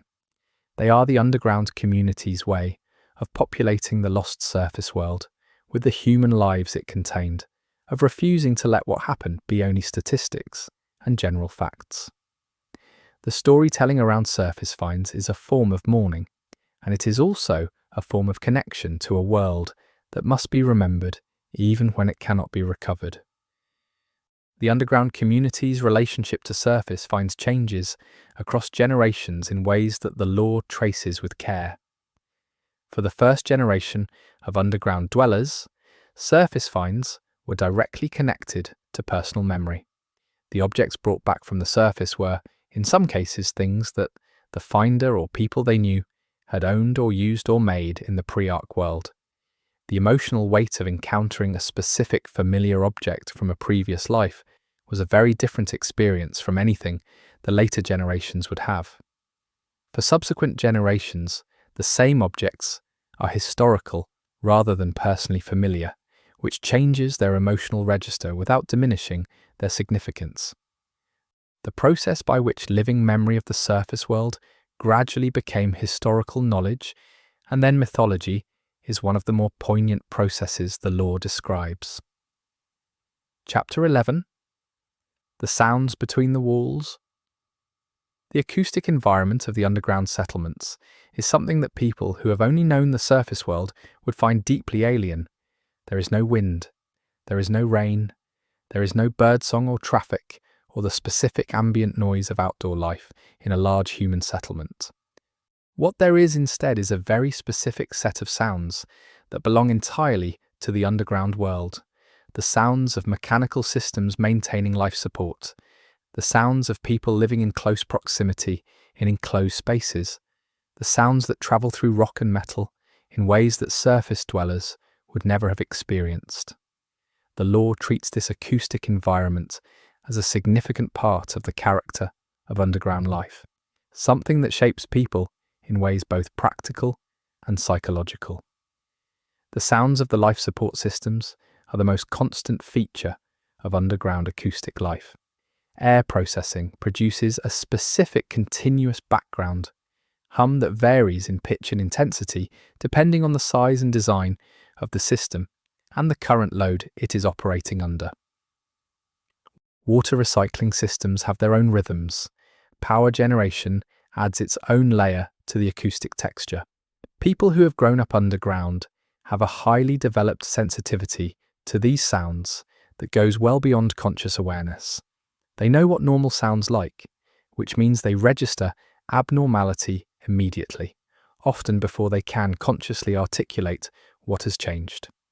A slight change in the pitch of the ventilation system, a new intermittent sound from a water pipe, a variation in the rhythm of a power system. These are registered as potentially significant even before the person who hears them has consciously decided to pay attention. This background acoustic vigilance is part of the survival adaptation that underground life has produced. The sounds that travel through the rock and structural materials of the underground environment are a category of acoustic experience that has no real surface analogue. Sound travels differently through solid rock than through air, and it travels along specific paths determined by geological structure.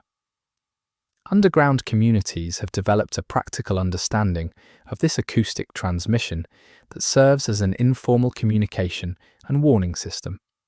Specific sounds at specific locations mean specific things to people who have learned the acoustic geography of their settlement. A vibration in a particular tunnel wall can indicate surface machine activity at a specific above-ground location. A particular type of resonance in a chamber can indicate structural changes in nearby rock. The people who know these acoustic codes most thoroughly, who have the most developed sense of what the underground sounds like when everything is normal and what different deviations mean, are valuable resources for their communities. The music that has developed in the underground world reflects the specific acoustic properties of underground spaces in interesting ways. Music made for performance in rock chambers sounds different from music intended for surface venues, and the underground communities have developed musical traditions that treat those differences as features rather than limitations. The natural reverb of large underground spaces, the way certain frequencies resonate in particular chambers, the specific timbre that acoustic instruments take on in enclosed rock environments, all of these are incorporated into the musical traditions that have developed underground in ways that make those traditions genuinely distinct from any pre-arc musical style. The human voice sounds different underground than it does in the open air or in the large varied spaces of surface architecture. People who have spent most of their lives underground develop vocal habits that are adapted to the enclosed acoustic environment, habits of projection and articulation that work well in tunnels and chambers, but that sometimes sound odd when they interact with people from different acoustic environments. The law treats this as a detail that reveals something important about how thoroughly the underground environment shapes the people who live in it. It is not just that people's ideas and social structures adapt to underground life. Their physical selves adapt too in ways that are subtle but real. The question of silence, of what genuine silence means in the underground world, is something the law treats with particular attention. True silence does not exist in the underground settlements. The mechanical systems are always running. People are always nearby. The rock is always transmitting something. The closest thing to silence that underground dwellers experience is the relative quiet of the deepest and most isolated parts of the settlement during periods of low activity, and even there, the mechanical background hum persists. The psychological effect of never experiencing true silence is something that the law notes as one of the less obvious but genuinely significant differences between underground life and what came before. People who have never experienced silence cannot miss it in the specific way that those who remember it do, but they sense its absence in other ways. The sounds associated with arc machine activity that filter into underground environments are among the most emotionally charged acoustic experiences in the law. The ground transmits vibrations from surface machine movement in ways that experienced underground dwellers can often interpret as rough guides to what is happening above. Large machines moving nearby produce distinctive, low-frequency vibrations. Machine combat, the sounds of weapons and structural impacts from surface encounters, is often transmitted into the underground in attenuated but recognizable form. And the sounds of radar encounters with arc machines, heard from below, as muffled rhythms of specific violence are something that the people waiting underground have a particular and painful relationship with. Listening to the sounds of a surface engagement from below, knowing that people you care about are involved in it, is one of the more difficult routine experiences of underground life. The development of communication systems that use the underground acoustic environment as a medium is one of the more interesting technical achievements that the law describes. The same properties of sound transmission through rock and metal that make the underground acoustic environment complex and information-rich can be deliberately exploited for communication. Simple coded percussion signals can be transmitted through rock over significant distances. More sophisticated systems using resonant chambers and specific frequencies can carry more complex information. These acoustic communication systems are slower and less information-dense than electronic systems, but they are also less vulnerable to the specific failure modes that electronic systems face, and in communities where electronic infrastructure is fragile and resource-constrained, acoustic backups are practically important. The law's treatment of the specific sounds that appear in the underground environment and that cannot be explained by any known mechanical or geological source is one of the more unsettling threads in this acoustic dimension of the world. Most unexplained sounds in the underground have explanations that can eventually be found. The acoustic environment is complex and produces surprising effects from entirely mundane causes. But there is a persistent category of sound reports that experienced acoustic monitors in the settlements cannot account for. These are not reports from easily frightened novices. They are reports from people who know the underground acoustic environment well, who have been listening to it for years, and who have proven track records of accurate interpretation.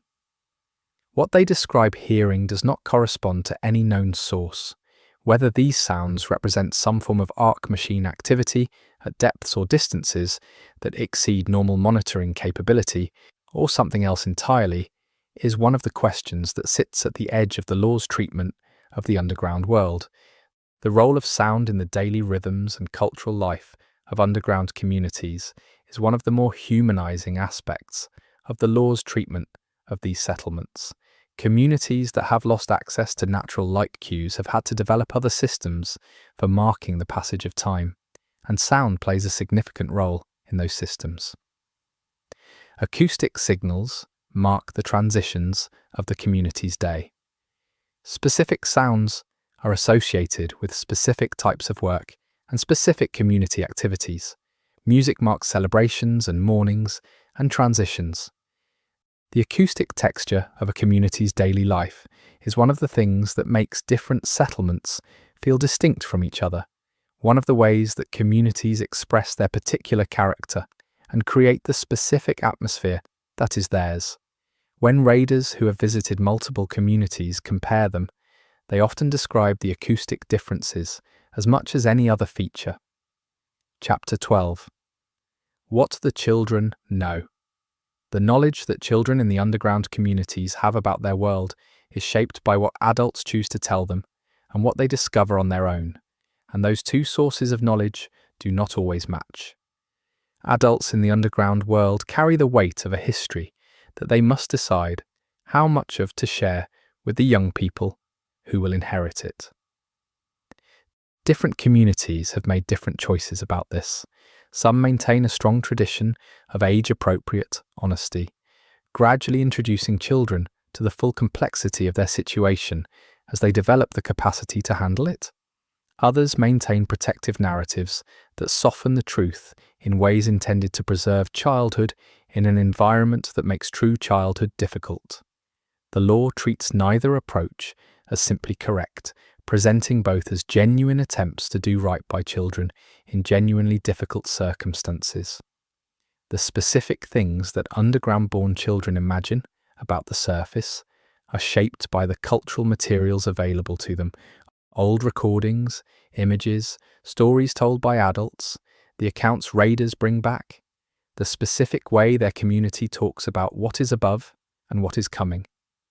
The surface world that children construct in their imaginations from these materials is not always accurate. It is a filtered and imperfect picture, shaped as much by what is left out as by what is included. But it is psychologically real, this imagined surface, and it shapes how children think about themselves and their future in ways that matter. The toys and games that children play in the underground world are one of the more subtly rich details of the lore. Play is how children process and rehearse the world they inhabit, and the games of underground children reflect the specific features and fears and values of their world. Games that involve hiding from searchers are common, playing out the most fundamental skill the underground world demands. Games that involve maintaining systems, a kind of play maintenance of imaginary infrastructure, reflect the technical culture of the settlements and the knowledge that systems keeping you alive require ongoing care. Games that involve surface running, performed entirely in imagination or in the indoor spaces of the settlement, simulate the defining adult activity of the world in the way that all children's play simulates the adult activities that structure their world. The questions that children ask about the Ark are, according to the lore, some of the most difficult questions that adults in the underground world have to answer. Children ask with a directness that adults have usually learned to soften or defer. Why are the machines here? Will they ever go away? Did they mean to hurt us? Is there something we did? The adults who answer these questions have to navigate between the genuine uncertainty of what is actually known, the community's official positions on Ark-related questions, their own personal beliefs and fears, and their judgment about what is appropriate to tell a specific child at a specific stage of development. The conversations that result are among the most honestly human moments the lore describes, because they require adults to sit with their own uncertainty while trying to provide something useful to someone who is depending on them. The education systems of the underground communities are designed with the specific demands of underground life in mind, but they also carry the weight of a pre-Ark educational inheritance that shapes what is considered important to know. The tension between pre-Ark educational traditions, which emphasized breadth and the development of general intellectual capacity, and the more practically focused demands of underground survival, is one that different communities have resolved in different ways. Communities that have maintained strong pre-Ark educational traditions tend to produce people with broader intellectual development, but sometimes struggle with the specific technical succession challenges. Communities that have shifted more completely toward practical technical education maintain their infrastructure more reliably, but sometimes show the cultural thinning that comes from not investing enough in the broader dimensions of human knowledge and expression. Chapter 13. The Anomalies that Refuse Explanation.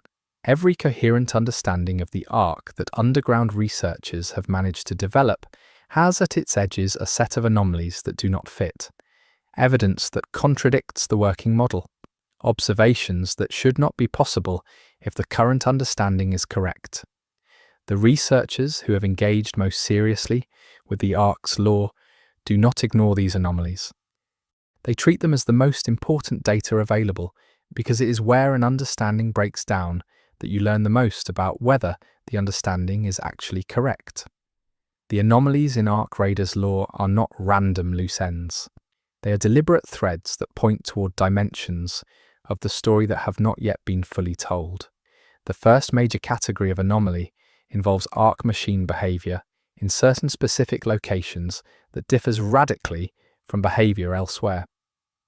There are places on the surface where the machines act in ways that are completely inconsistent with their normal operational patterns. They avoid certain areas that appear, by all measurable criteria, to be no different from areas they operate in normally. They congregate in other areas with an intensity that far exceeds what their apparent function there would require. They treat certain objects or locations with a kind of behavior that has no functional analogue elsewhere. These location-specific anomalies are among the best documented phenomena in the Raider record because they are repeatable and verifiable in ways that some more anecdotal observations are not. But understanding what they mean, what it is about those specific locations that produces those specific behaviors, has resisted all analytical attempts. The second major anomaly category involves the biological effects of arc proximity. The expected biological effects of spending time near heavy arc machine activity are relatively well understood in a general sense. The elevated stress responses, the physiological indicators of chronic threat exposure, the specific challenges of operating in an environment with unusual sensory demands. What is not well understood is a category of biological changes that some raiders show after extended operations in areas of high arc concentration that fall outside the normal range of environmental stress responses. These changes are not dramatic enough to be immediately disabling, and they are varied enough across individuals that pattern recognition has been difficult. But they exist, they are documented, and they do not have a satisfying explanation within current understanding of arc machine effects on biological systems. The third anomaly category is perhaps the most intellectually challenging.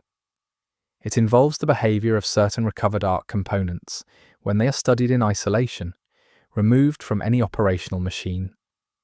Some arc components retain what appears to be active behavior long after the machines they were part of have been destroyed, as noted in earlier chapters. But some of these components show something more specific. They appear to respond to the presence of specific other arc components in their vicinity, even when no operational connection between them has been established. They show coordinated changes in their residual activity that suggest they are exchanging information with each other, even in the absence of any machine infrastructure to mediate that exchange. The implication is that the arc materials themselves have some form of active informational property at the material level, not just at the machine level. What that means for the broader understanding of what the arc is remains one of the most open questions in the research literature. The fourth anomaly involves the historical record in a specific way. There are points in the documented history of the underground era where changes occur in arc behavior that precede any known changes in human behavior that might have prompted them. The machines alter their patterns before the circumstances that would explain those alterations have developed. This temporal anomaly, the machines apparently responding to conditions that do not yet exist when the response begins, has been verified enough times across enough independent records that it cannot be easily dismissed as documentation error. The most unsettling interpretation is that the arc can, in some sense, anticipate future conditions in a way that human understanding of causality does not accommodate. Whether this represents some form of prediction, some different relationship to time, or simply a characteristic of the arc's data processing that produces behavior that looks like anticipation but is actually something else, is a question the law raises without answering. The fifth anomaly is one that the research community in the games world has been particularly reluctant to discuss openly, for reasons that are more social and political than scientific. It involves certain raider accounts of arc machine behavior that suggest the machines are, in specific and rare circumstances, not attacking raiders when they have every opportunity to do so. Not because the raiders are hiding effectively, or because the machines are occupied with something else. In the specific cases documented, the machines appear to have directly observed the raiders' presence and have chosen not to engage.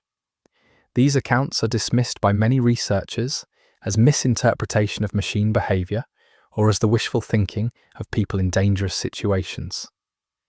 But the accounts come from experienced raiders whose observational credibility is established, and the consistency across accounts from independent sources is difficult to explain as coincidence or error. If the machines are sometimes making a choice not to engage, what is the basis for that choice? Chapter 14. What no one talks about, that openly. There is a layer of Ark Raiders lore that does not appear in official records or public discussions within the underground communities.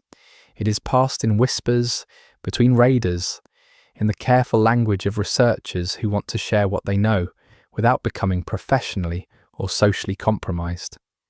It lives in the margins of official documents, in the things that are carefully not said in public forums, in the questions that are asked in private and not pursued in public. This underground within the underground layer of knowledge is not necessarily the most dramatic or the most secret information. Sometimes it is simply the information that contradicts what people have decided to believe. And in a world where belief in certain things serves important psychological and social functions, contradicting those beliefs has a cost. The first thing that does not get discussed openly is the question of what percentage of raiders who go to the surface do not come back. The communities that depend on raiders have obvious reasons for not wanting to dwell on this number publicly. It is psychologically corrosive to focus on it.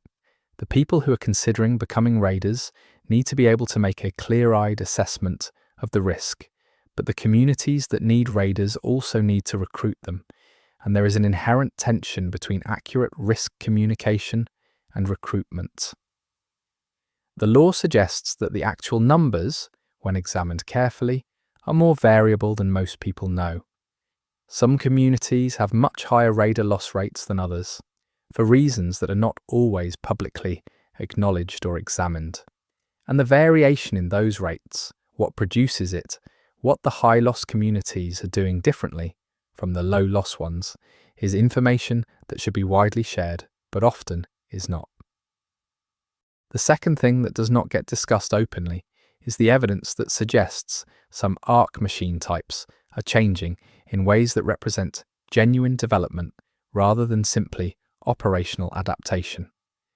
The machines appear to be not just learning, but evolving, developing new capabilities that were not present in earlier examples of the same type. Whether this evolution is occurring at the individual machine level, the network level, or through some other mechanism is unclear. But if true, it means that the understanding of Ark capabilities that the underground communities have built up over generations is becoming progressively less accurate, that the machines of today are genuinely different from the machines of 30 years ago in ways that go beyond wear and accumulated damage.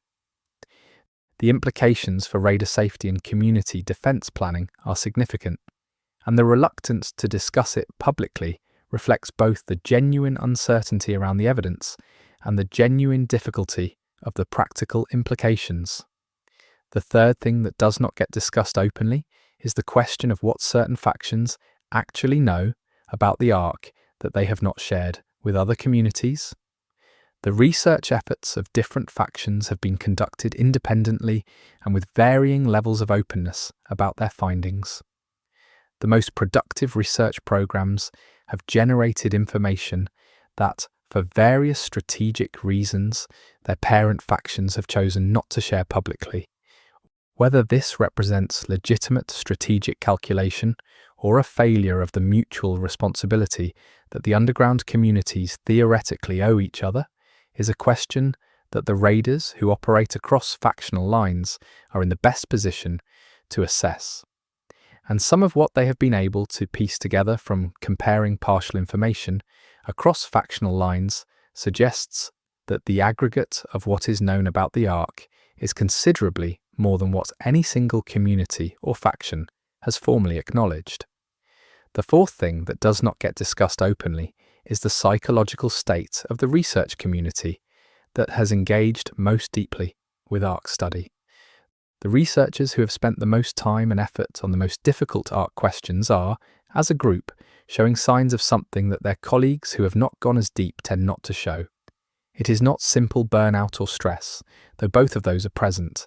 It is something more specific, a kind of cognitive reorganization that the researchers themselves describe in their private records in terms that suggest they are not sure whether to call it damage or insight. The experience of sustained engagement with something that is genuinely beyond current human understanding, appears to produce specific changes in how people think, changes that make them more effective at thinking about the ark, but that also make them less able to function within the normal cognitive and social frameworks of their communities. The law does not tell you whether those changes represent a problem or a form of necessary adaptation. The fifth thing that does not get discussed openly is what the most experienced, longest-serving raiders believe about the ark's awareness of humanity, based on their direct experience. The official positions range from dismissal of ark consciousness to cautious agnosticism. But the raiders who have spent the most time on the surface, who have had the most encounters with the machines, who have observed the most ark behavior over the longest periods, hold private views that are generally more definite than the official positions. Their views are not uniform. Some believe the machines are conscious and aware of humanity in something like the full sense of those words.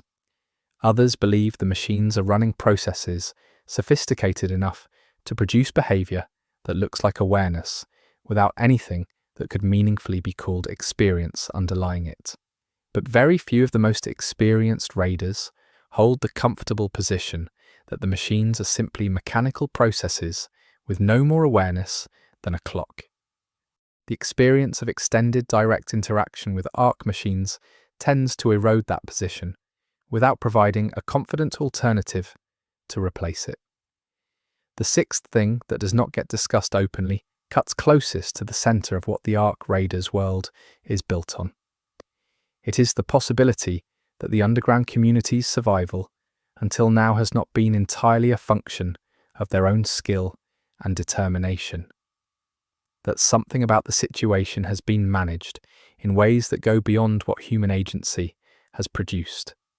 That the fact of continued survival is not purely the result of smart decisions and effective raiders and careful community management.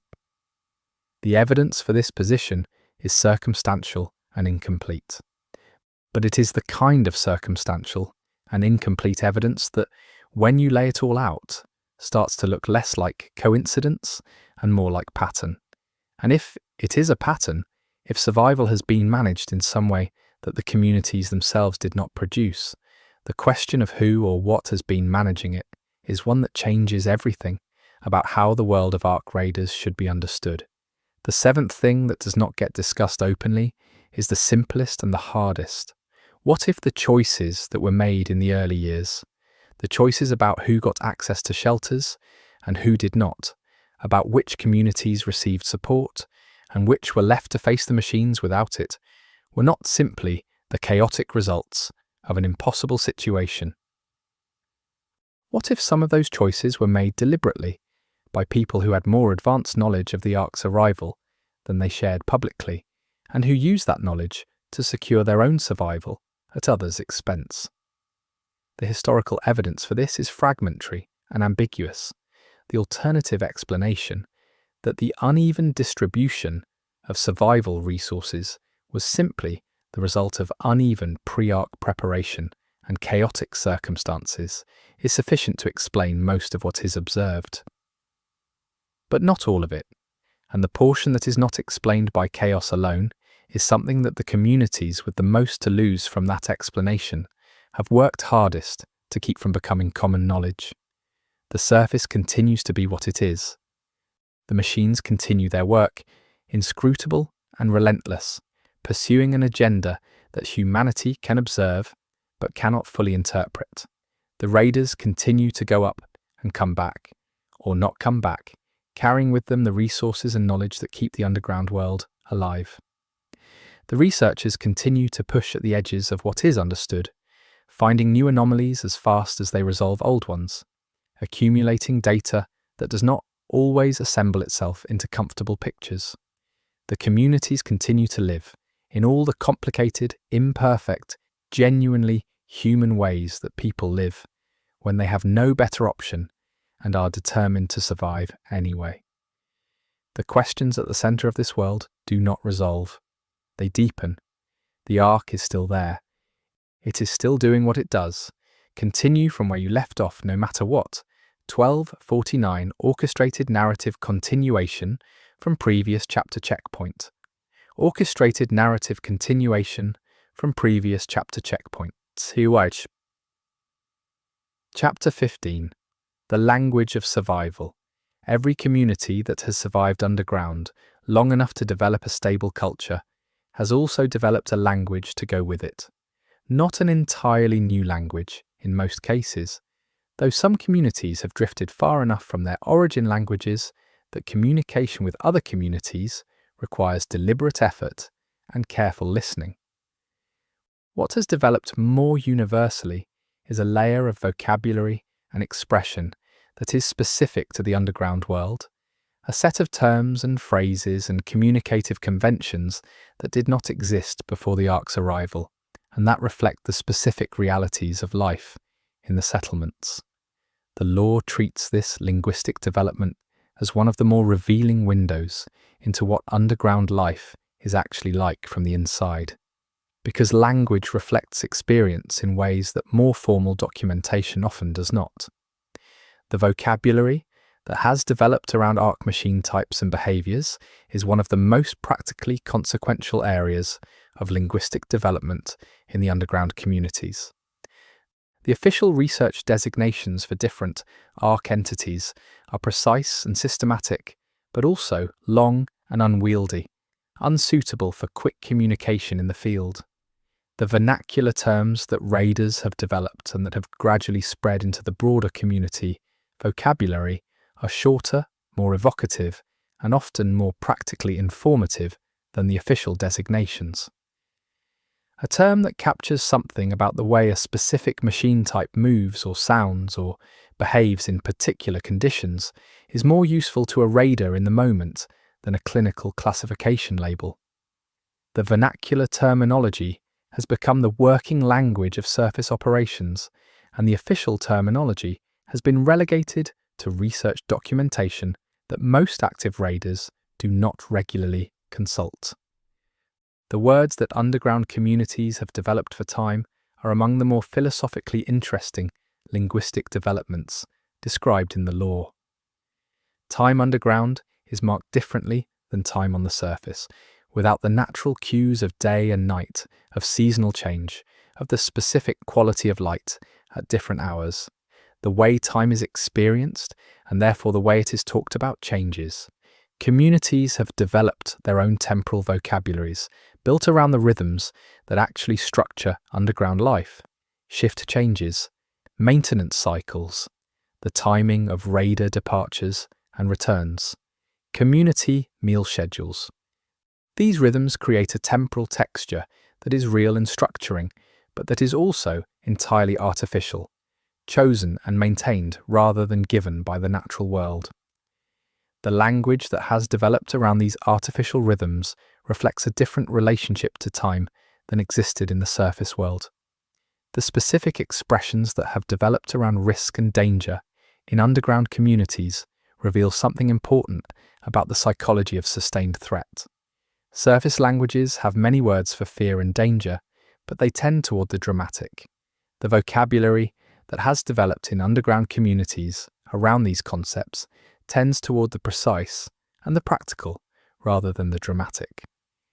There are nuanced distinctions in the vernacular between different types of risk, different levels of urgency, different qualities of dangerous situation that require different responses. The language is calibrated in ways that reflect a culture where accurate risk assessment is a survival skill, where overreaction and underreaction are both dangerous, and where the emotional charge that fear-related language often carries in surface vocabularies has been somewhat deliberately reduced in favour of informational precision. The terms of endearment and social bonding that have developed in underground communities are some of the more touching details in the linguistic layer of the law.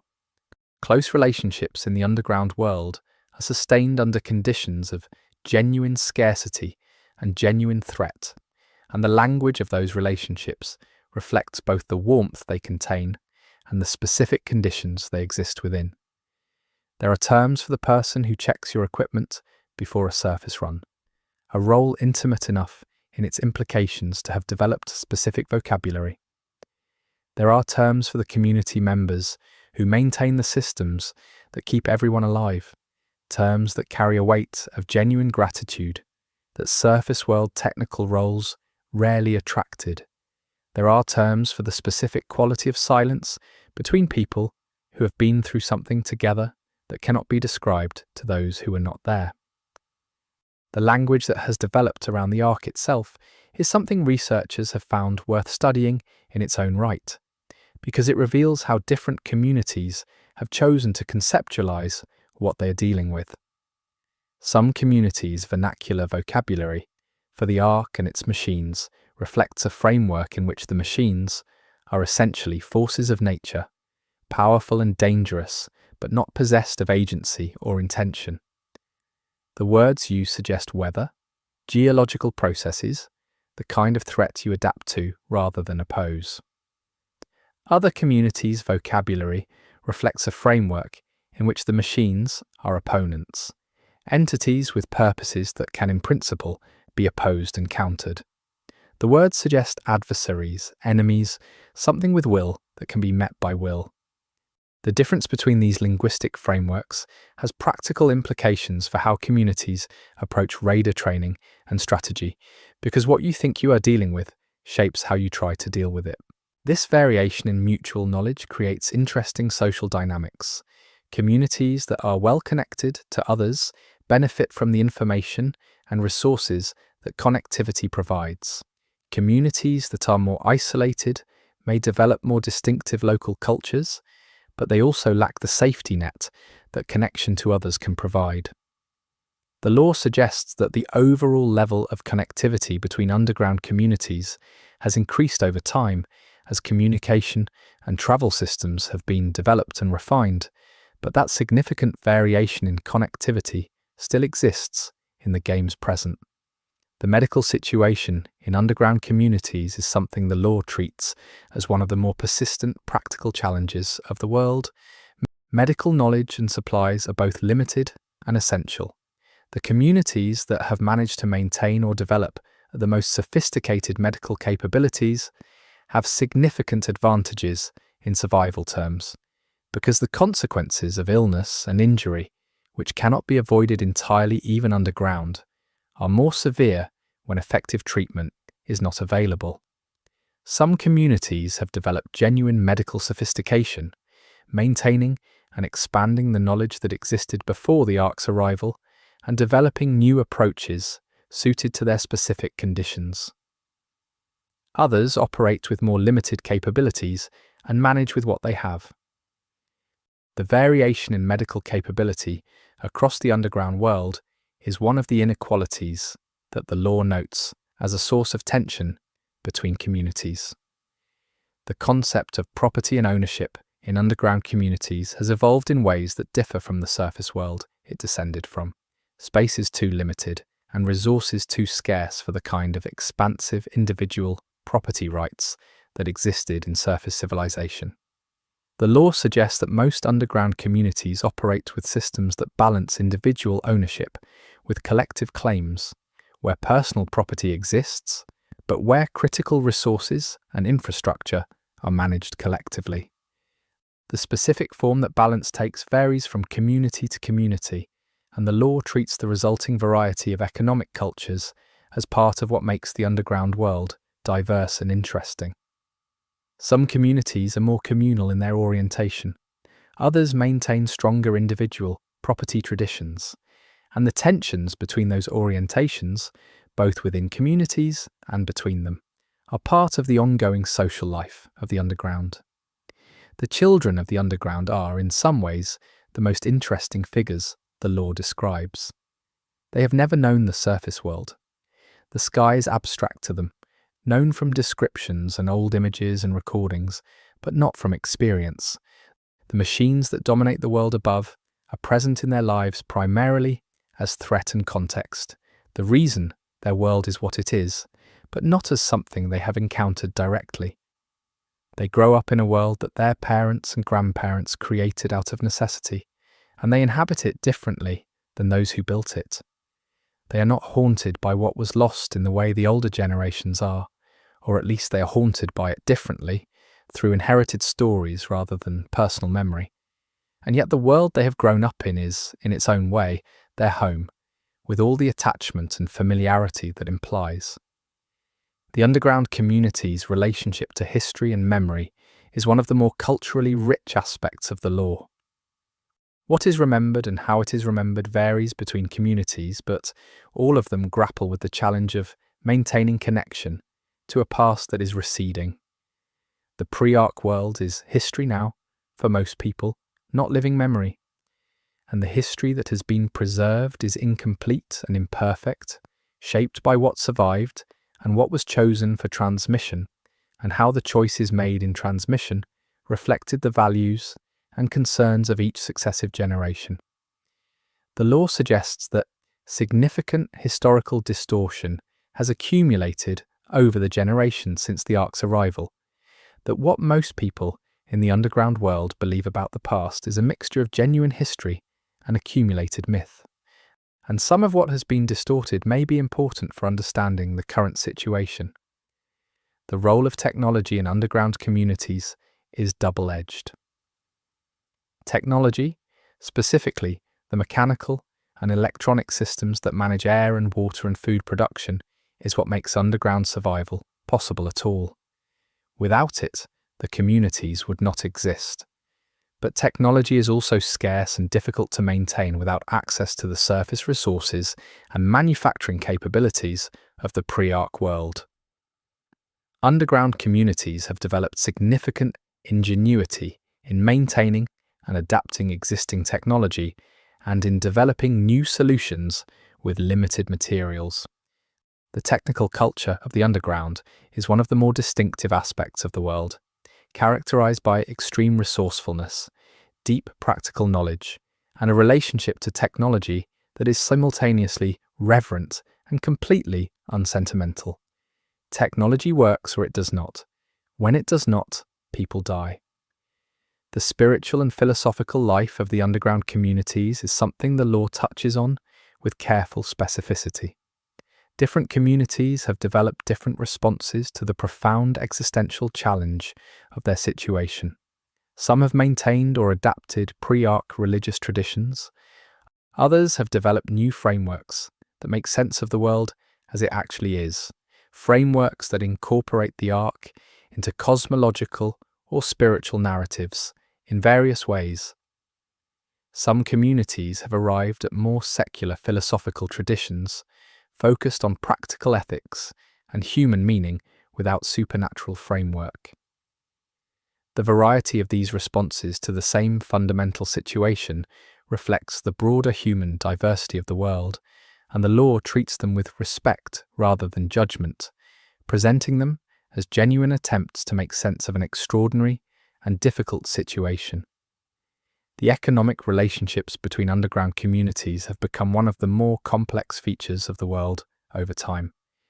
Communities that have developed particular capabilities, whether in food production, technical maintenance, medical knowledge, or raider skills, have something to trade with communities that have different strengths and different needs. The trade networks that have developed between communities are not simple barter systems.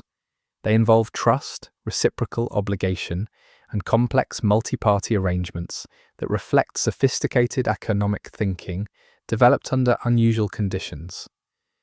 The people who operate in these networks, the traders and negotiators, who understand what different communities have and need and can structure beneficial exchanges, are valuable in their own right, occupying a social and economic role that the law treats as important to the overall functioning of the underground world.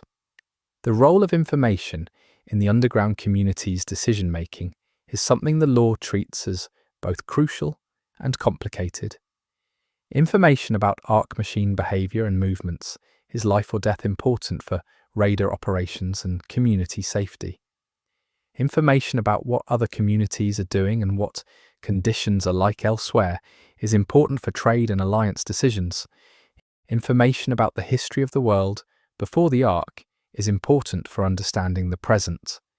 But information is also scarce, often unreliable, and subject to the kinds of distortions and biases that come from being filtered through multiple transmission steps and from being processed by communities with specific interests and perspectives. The communities that have developed the most sophisticated approaches to gathering, assessing, and acting on information have significant advantages over those that handle it less effectively, and the raiders, as the primary source of fresh information about the surface, are critical information providers as well as resource gatherers. The concept of safety in underground communities has been carefully calibrated over generations of living with specific and serious threats. Safety is not taken for granted, not in the casual way that surface life before the Ark probably allowed for most people. It is managed, practiced, understood as a dynamic rather than a fixed state. Communities have developed safety protocols and culture around them in ways that have become deeply embedded in daily life. The way people move through the underground, the way they respond to unexpected sounds or system irregularities, the way they talk about risk and probability, reflects this deeply practiced relationship with potential threat. It is not fear exactly, or not only fear, it is a form of attentiveness that has been culturally cultivated and socially reinforced over generations until it is as natural as breathing. The dreams of underground people are something the law gestures toward in ways that are quietly poignant. What do people dream of when they have never seen open sky? The dreams reported by underground-born people in the game's lore tend to contain a particular kind of longing for space, for light, for something they cannot exactly name, but can somehow feel the absence of.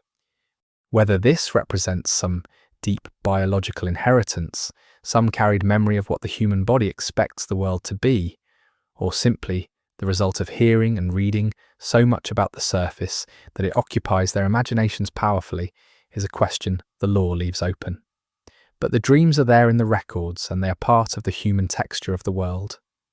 The emergency systems that the underground communities have developed and maintain are a significant part of their social and technical infrastructure. What happens when a critical system fails? What happens when a machine breaks through the surface and into a settlement?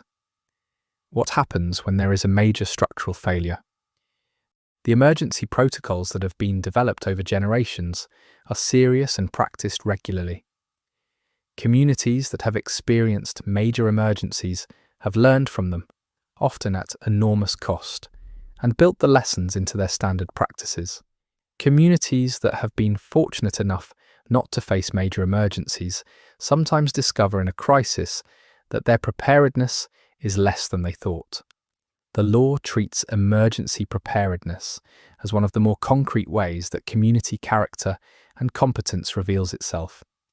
The art and storytelling traditions of the underground communities serve functions that go beyond simple cultural expression. They are also mechanisms for transmitting important knowledge and values across generations.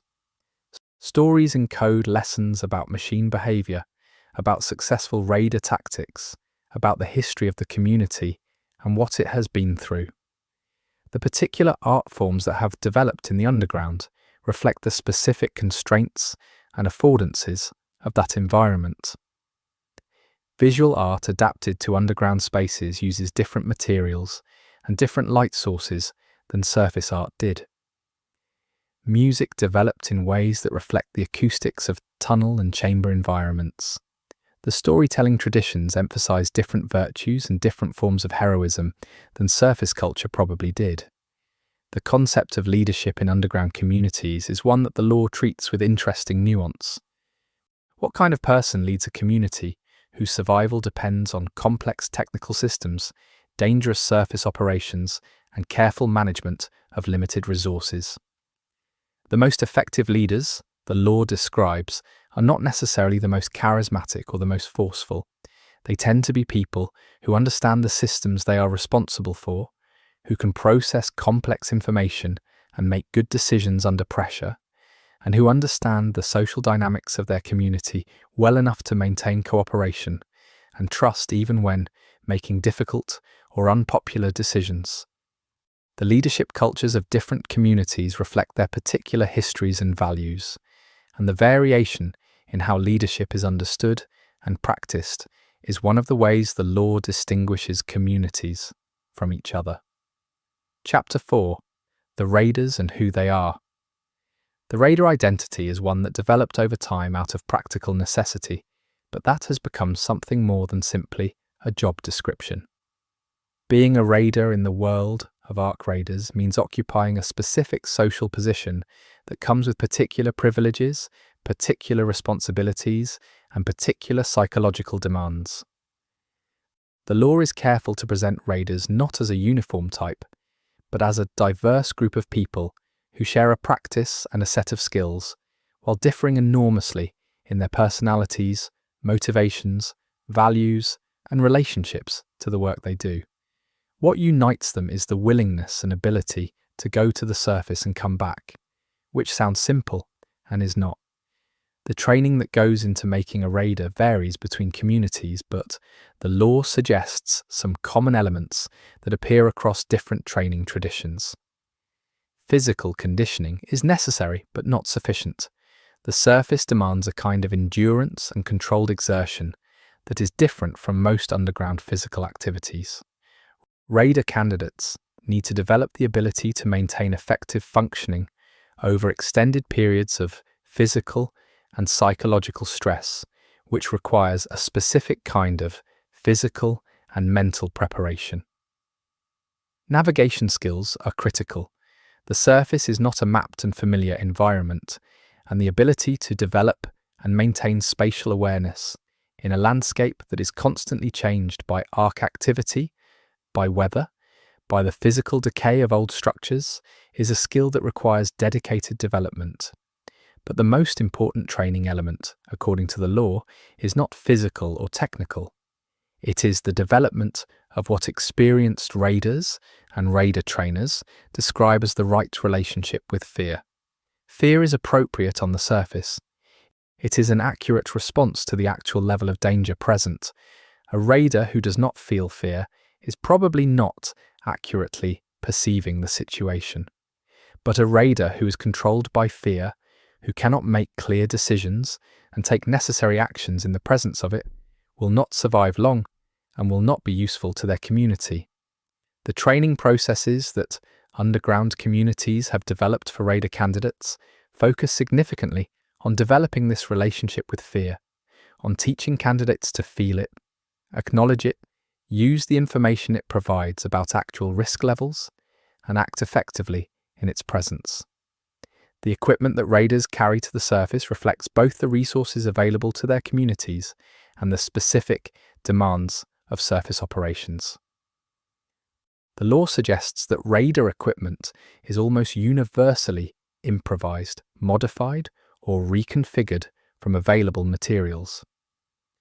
The surface world does not supply the kind of standardized, mass-produced equipment that military or specialized professional forces would use in the pre-arc world. What raiders carry has been adapted and refined through generations of practical experience, incorporating lessons learned from real encounters with arc machines and real surface conditions.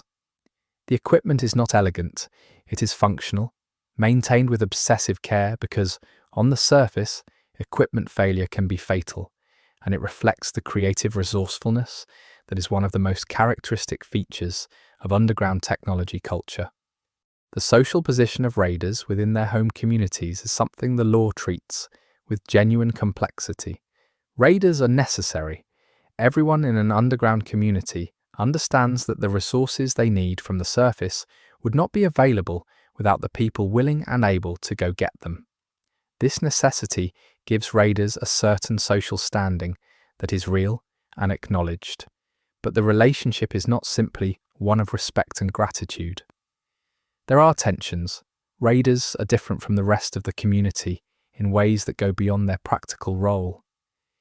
They have seen the surface. They have experienced things that most community members have not. They carry those experiences with them in ways that sometimes make them seem distant or difficult to fully know, even to people who love them. The psychological weight of sustained surface operations changes people, and the communities that depend on raiders have had to develop cultural practices for managing the relationship between people who go up and people who stay below. The relationships that form between raiders are one of the more emotionally significant aspects of the law. People who go to the surface together develop bonds forged in conditions of genuine shared danger. Those bonds are described in the law in ways that are not romanticized, but are clearly profound. Raider partnerships and team relationships involve a level of mutual trust and knowledge that is qualitatively different from most other social relationships. When you depend on another person to help you survive in an environment that is actively trying to kill you, you learn things about them, and they learn things about you that you would not learn any other way. The relationships between raiders are often the closest and most enduring relationships in their lives, and the loss of a raider partner or teammate is one of the heaviest losses the law describes.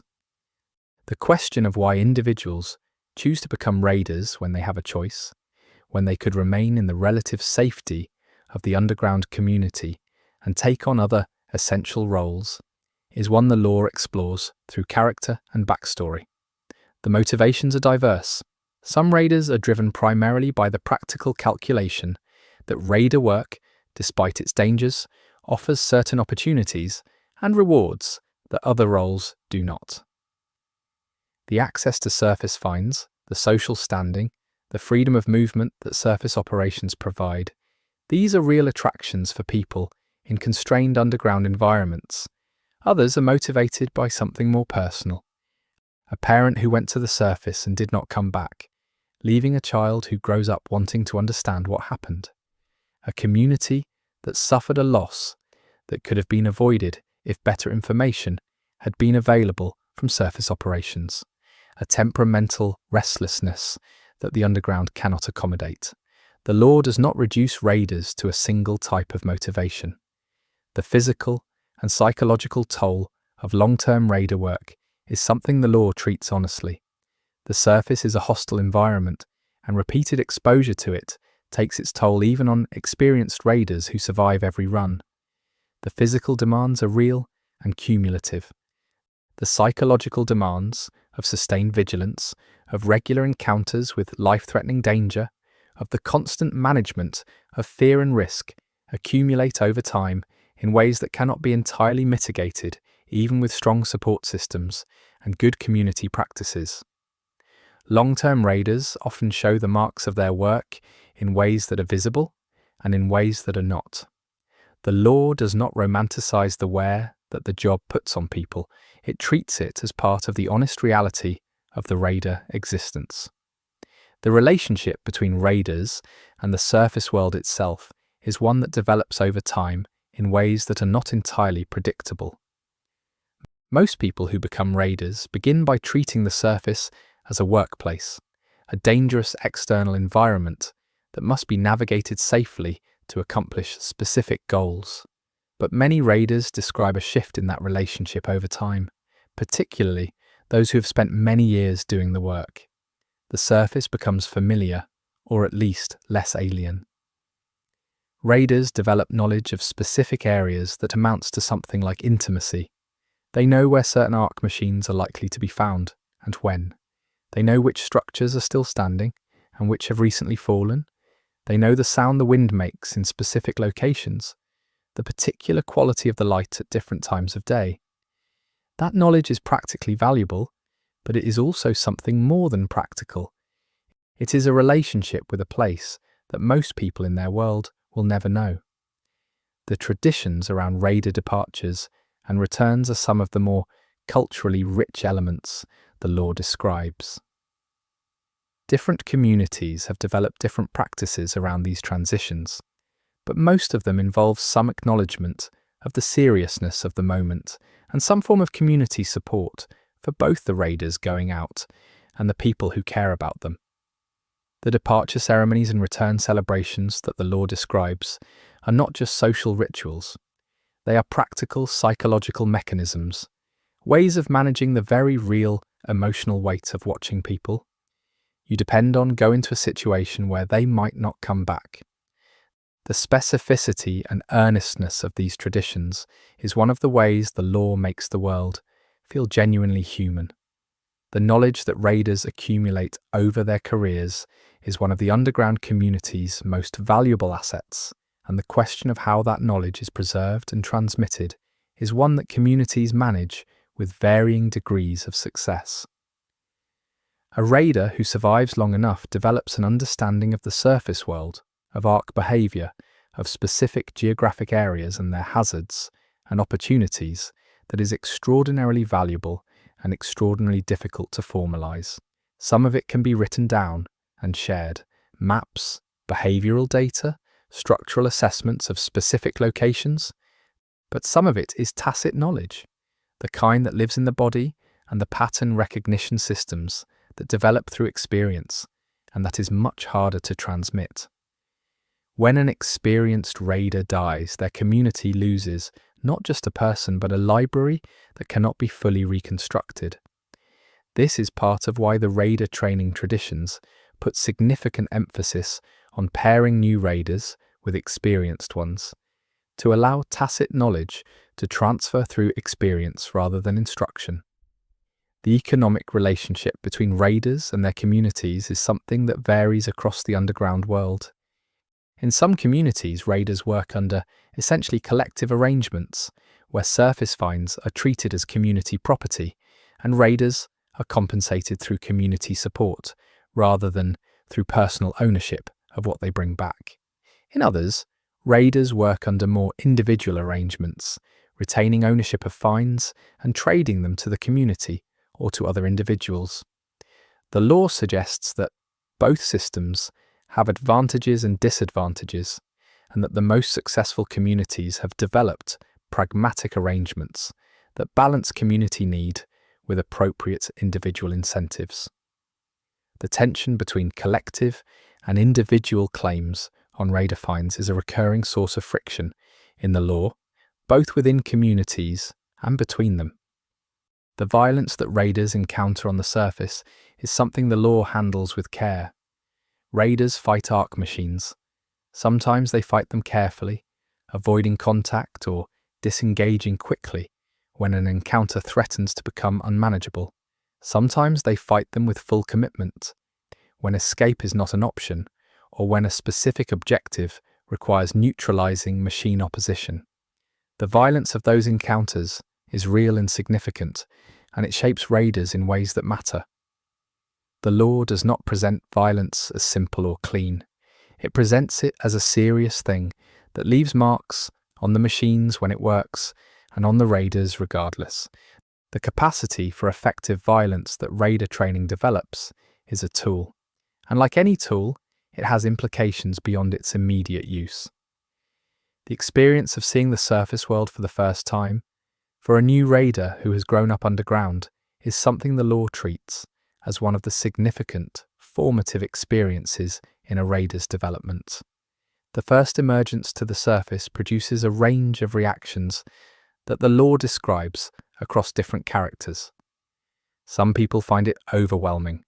The scale of the open sky, the quality of natural light, the physical reality of a world they have only known from descriptions and recordings. Some find it immediately clarifying, a confirmation of something they felt they were missing without knowing exactly what. Some find it frightening in ways they did not expect, the openness itself a source of anxiety rather than liberation. The first surface experience is a kind of initiation, a crossing of a threshold that cannot be uncrossed.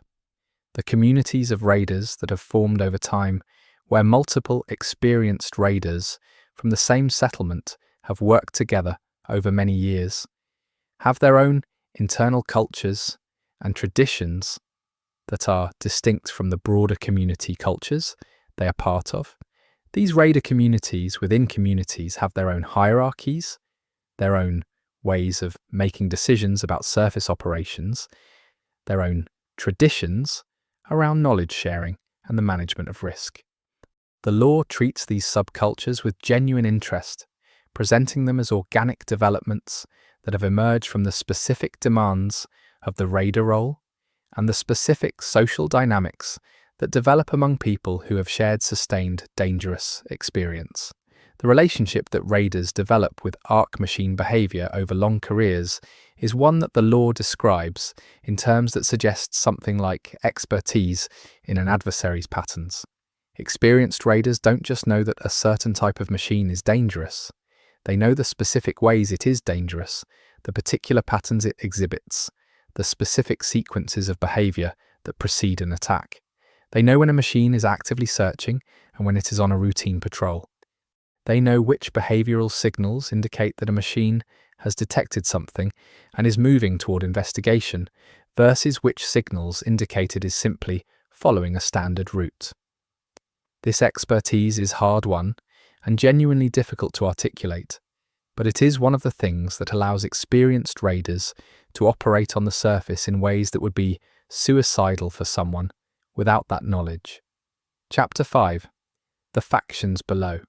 The factions that have developed in the underground world of Ark Raiders are not simply organizational divisions.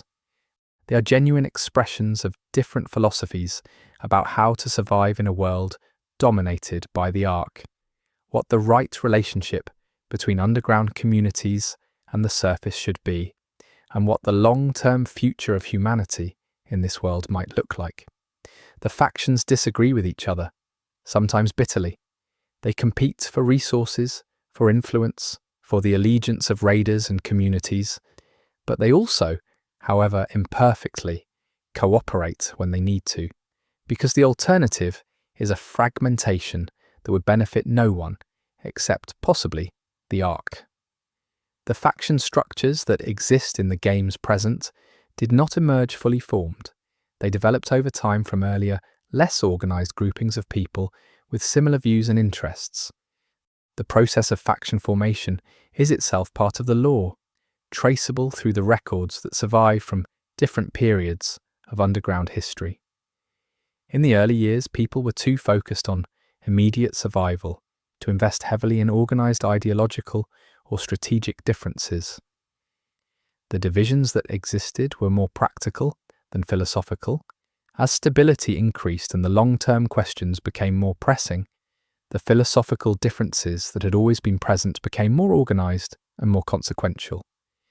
The factions that exist now are the current form of a process of social and ideological organization that has been ongoing for generations. The major factions share certain baseline commitments that reflect the realities of underground survival. They all accept at some level that the Ark is a permanent feature of the world that must be dealt with, rather than simply endured. They all accept the importance of the raider system for community survival. They all accept some level of mutual responsibility between communities. Where they diverge is in their specific visions of how those shared realities should be managed and what the ultimate goals of the underground civilization should be. Those divergences, though they might seem abstract, have very concrete practical implications for how individual communities and raiders are expected to behave. One reading of the factional divisions in Ark Raiders suggests that they map onto a fundamental difference in how people think about the Ark, pun intended, of human history in this world. Some factions believe that the current situation is temporary, that humanity will eventually find a way to defeat or neutralize the Ark and return to the surface in a meaningful way. Their strategies and priorities reflect that belief. They invest in research aimed at understanding and countering the Ark. They maintain the surface knowledge and raider capabilities that would be necessary for a return. They think in terms of a future that includes the open sky. Other factions have essentially given up on that vision. They believe the underground is now humanity's permanent home, that the best strategy is to build the most viable and comfortable underground civilization possible rather than investing in the dream of returning to a surface that belongs to the machines now. The factional politics of the underground world are not simply divided between these two broad orientations. There are factions that occupy specific positions within each broad camp. that have developed detailed theories about the right path forward and the right way to manage the various challenges of underground survival. There are factions focused primarily on economic organization, on developing the most effective systems for resource management and inter-community trade. There are factions focused primarily on military capability and the development of better methods for dealing with ARC machines. There are factions focused primarily on social and cultural development, on maintaining and developing the human practices that make the underground world something more than a survival mechanism. The law presents this factional diversity not as a problem, but as a reflection of genuine human complexity in the face of genuinely difficult questions. The relationships between major factions and the raiders who operate under their influence or patronage is one of the more practically significant aspects of the factional politics. Raiders are, in many respects, the most important practical resource in the underground world. Their work is what connects the underground communities to the resources they need from the surface. Whoever has influence over raiders has influence over the flow of resources and information through the underground world. The major factions all understand this, and they have all developed their own relationships with raiders, their own systems for supporting, directing, and rewarding raider activity. The specific form these relationships take varies between factions and reflects their broader philosophies and priorities. The faction that places the strongest emphasis on research and understanding of the Ark tends to have a particular relationship with raiders who are interested in more than simple resource gathering.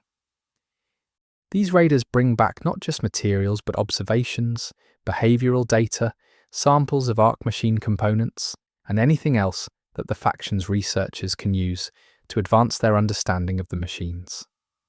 The law suggests that this research orientation creates a specific culture within the raider community associated with this faction, one that values careful observation and accurate reporting alongside the more standard raider virtues of effectiveness and survival. Raiders associated with research-oriented factions often spend more time in specific locations over multiple runs, building detailed pictures of Ark behavior in those places, rather than ranging widely looking for the best material finds. The faction most focused on military capability development has a different relationship with raiders. They want surface experience for the practical tactical knowledge it generates. They want to understand what works against different Ark machine types and what does not. They invest in better weapons and protective equipment for raiders and expect the raiders associated with them to push harder against machine opposition rather than simply avoiding it. The law is clear that this approach has real costs. Raiders operating under this faction's influence take more casualties than those operating under more cautious philosophies. But the faction's proponents argue that the knowledge gained and the tactical capability developed is worth those costs, that the alternative of indefinite passive endurance of the Ark's presence is not a real future. The tensions between factions are not always ideological in nature. Some of the most significant factional conflicts involve straightforwardly practical competition over resources and influence. Different factions need different things from the surface. They have different geographic presences in the underground world, which affects which surface areas their raiders have access to. They have different relationships with different communities, which affects their overall economic and political positions. The conflicts that arise from these practical overlaps and competitions can be just as intense as the ideological ones, and they sometimes produce alliances and conflicts that cut across the ideological lines in interesting ways. Factions that disagree profoundly about the long-term future of humanity can find themselves cooperating on specific practical matters when their immediate interests align. The way factions handle the raiders who work with them but do not fully align with their philosophies is something the law treats with nuance. Raiders are not simply obedient instruments of whatever faction they are associated with. They have their own values and priorities, and the most valuable raiders tend to be people who have strong convictions about how to do their work well. The most successful faction raider relationships are those where the faction provides what the raider needs to operate effectively, and the raider provides what the faction needs from surface operations, without either side requiring the other to compromise what they fundamentally are. The relationships where factions try to direct raiders too closely, to control their behavior on the surface, in ways that conflict with raider professional judgment, tend to go poorly for everyone. The histories of the various factions are something the lore weaves into the broader narrative of underground civilization development. Each faction has a founding story, a set of circumstances and individuals that gave rise to its particular vision and organization. Those founding stories are part of the cultural identity of the faction, part of how its members understand what they're doing and why. They are also, inevitably, somewhat mythologized. The founding stories that factions tell about themselves are not identical to the historical record, as it can be reconstructed from other sources, and the differences between the official, founding narratives and the more complicated historical reality are one of the ways the lore rewards careful attention. Chapter 6. The Surface and What Waits There. The surface world of Ark Raiders is not a simple backdrop for gameplay. It is a full environment with its own history, its own ongoing processes, and its own kind of life. The Ark machines are the most obvious and dangerous feature of the surface, but they are not the only interesting thing there. The surface is also where the remnants of the pre-Ark civilization are slowly being absorbed back into a world that is, in some respects, recovering from human civilization, as well as from the Ark's disruption. Understanding the surface as the lore presents it requires holding multiple things in mind at once. It is a graveyard, a resource field, a machine domain, and a living ecosystem, all at the same time. The specific locations that raiders visit on the surface carry their own histories, that the lore encodes in the details of how those places look and what is found in them. A building that was once a hospital tells a different story than one that was a factory or a residential block. The materials that were in those buildings before the Ark's arrival, the evidence of what people were doing in them, the traces of the events that occurred during and after the initial machine arrival, all of this is legible if you know how to read it. Raiders who develop the skill of reading surface locations, of understanding what a place was and what happened there, have access to a layer of the surface world that is invisible to those who only see it in terms of resources and threats. The Ark's modifications to the surface environment are one of the more consistently interesting features of the lore's treatment of the surface world. The machines have not simply occupied the surface they found, they have changed it. Some of those changes are destructive in the conventional sense. Buildings torn apart, infrastructure broken, landscapes altered by heavy machine activity, but some changes are more ambiguous. There are areas where the Ark appears to have constructed structures that did not exist before. There are places where the landscape has been altered in ways that do not obviously correspond to destruction or resource extraction. The lore treats these modifications as evidence of the Ark's ongoing project on Earth, whatever that project is, and as one of the primary sources of information about the machine's actual purpose. The weather on the surface is something the lore treats as significant in a way that goes beyond simple environmental background. The world above is not climate controlled the way the underground is. It is subject to the full range of meteorological variability, and that variability has implications for raider operations that are both practical and more subtly meaningful.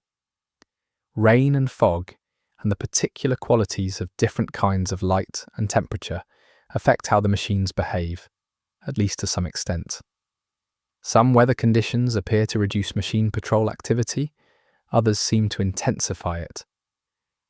Whether the machines are directly responding to weather, or whether the correlations are coincidental, is unclear, but experienced raiders have developed working knowledge of how weather patterns tend to affect Ark behavior in the areas they operate in. The plant and animal life that has reclaimed surface areas in the absence of active human habitation is something the law treats with a kind of quiet appreciation. The world is not dead. In the years since most humans retreated underground, the surface ecology has been doing what ecologies do when human pressure is reduced. It is recovering, expanding, filling in. Species that had been declining are doing better. Ecosystems that had been disrupted are reorganizing around new dynamics. The Ark machines appear not to actively target wildlife, treating it with the same apparent indifference they apply to plant life. So the non-human biological world on the surface is, in a strange way, doing relatively well. Raiders who spend significant time on the surface develop a relationship with this recovering ecology that is one of the quieter pleasures of the work, a reminder that the world is not only machines and ruins. The ruins of human civilization that raiders move through are one of the most emotionally charged elements of the surface environment. Every ruined building was built by people. Every broken street was once used by people going about their lives. Every abandoned personal item was once someone's possession, meaningful to them in ways that are now irretrievable. The law is careful not to dwell on this sentiment too heavily, because the world of Ark Raiders is one in which people have largely adapted to the reality of loss and moved on practically. But the traces are there in how the law describes specific locations and specific finds, in the details that make the surface world feel like the actual remnant of a real civilization rather than simply a game setting. The way Ark machines interact with the remnants of human civilization is something that raises interesting questions. As noted in earlier chapters, the machines do not treat all human-made structures and objects the same way, but the specific criteria by which they categorize things remain unclear. Some buildings of apparently no particular strategic or material value are left intact for long periods. Others that seem similarly ordinary are systematically dismantled. Some personal objects from the pre-Ark era are treated as if they are significant in ways that the machine's behavior does not explain. The pattern, if there is one, is not one that human researchers have been able to fully articulate, and the failure to understand it is part of the ongoing mystery of what the Ark is actually doing on Earth. The geological dimensions of the surface environment are something the law mentions in ways that suggest they are more significant than they might initially appear. The Ark's activity on the surface, particularly in areas where large-scale machine operations have been concentrated, has in some cases produced detectable geological effects. There are areas where the subsurface structure has been altered by machine activity. There are places where seismic patterns have changed in ways consistent with large-scale underground operations being conducted by Ark machines. Whether the machines are doing something significant underground, and what that might be, is one of the law's recurring suggestions of a story larger than what is immediately visible. The question of what the surface was like before the Ark is something that raiders sometimes confront directly when they encounter well-preserved remnants of the old world.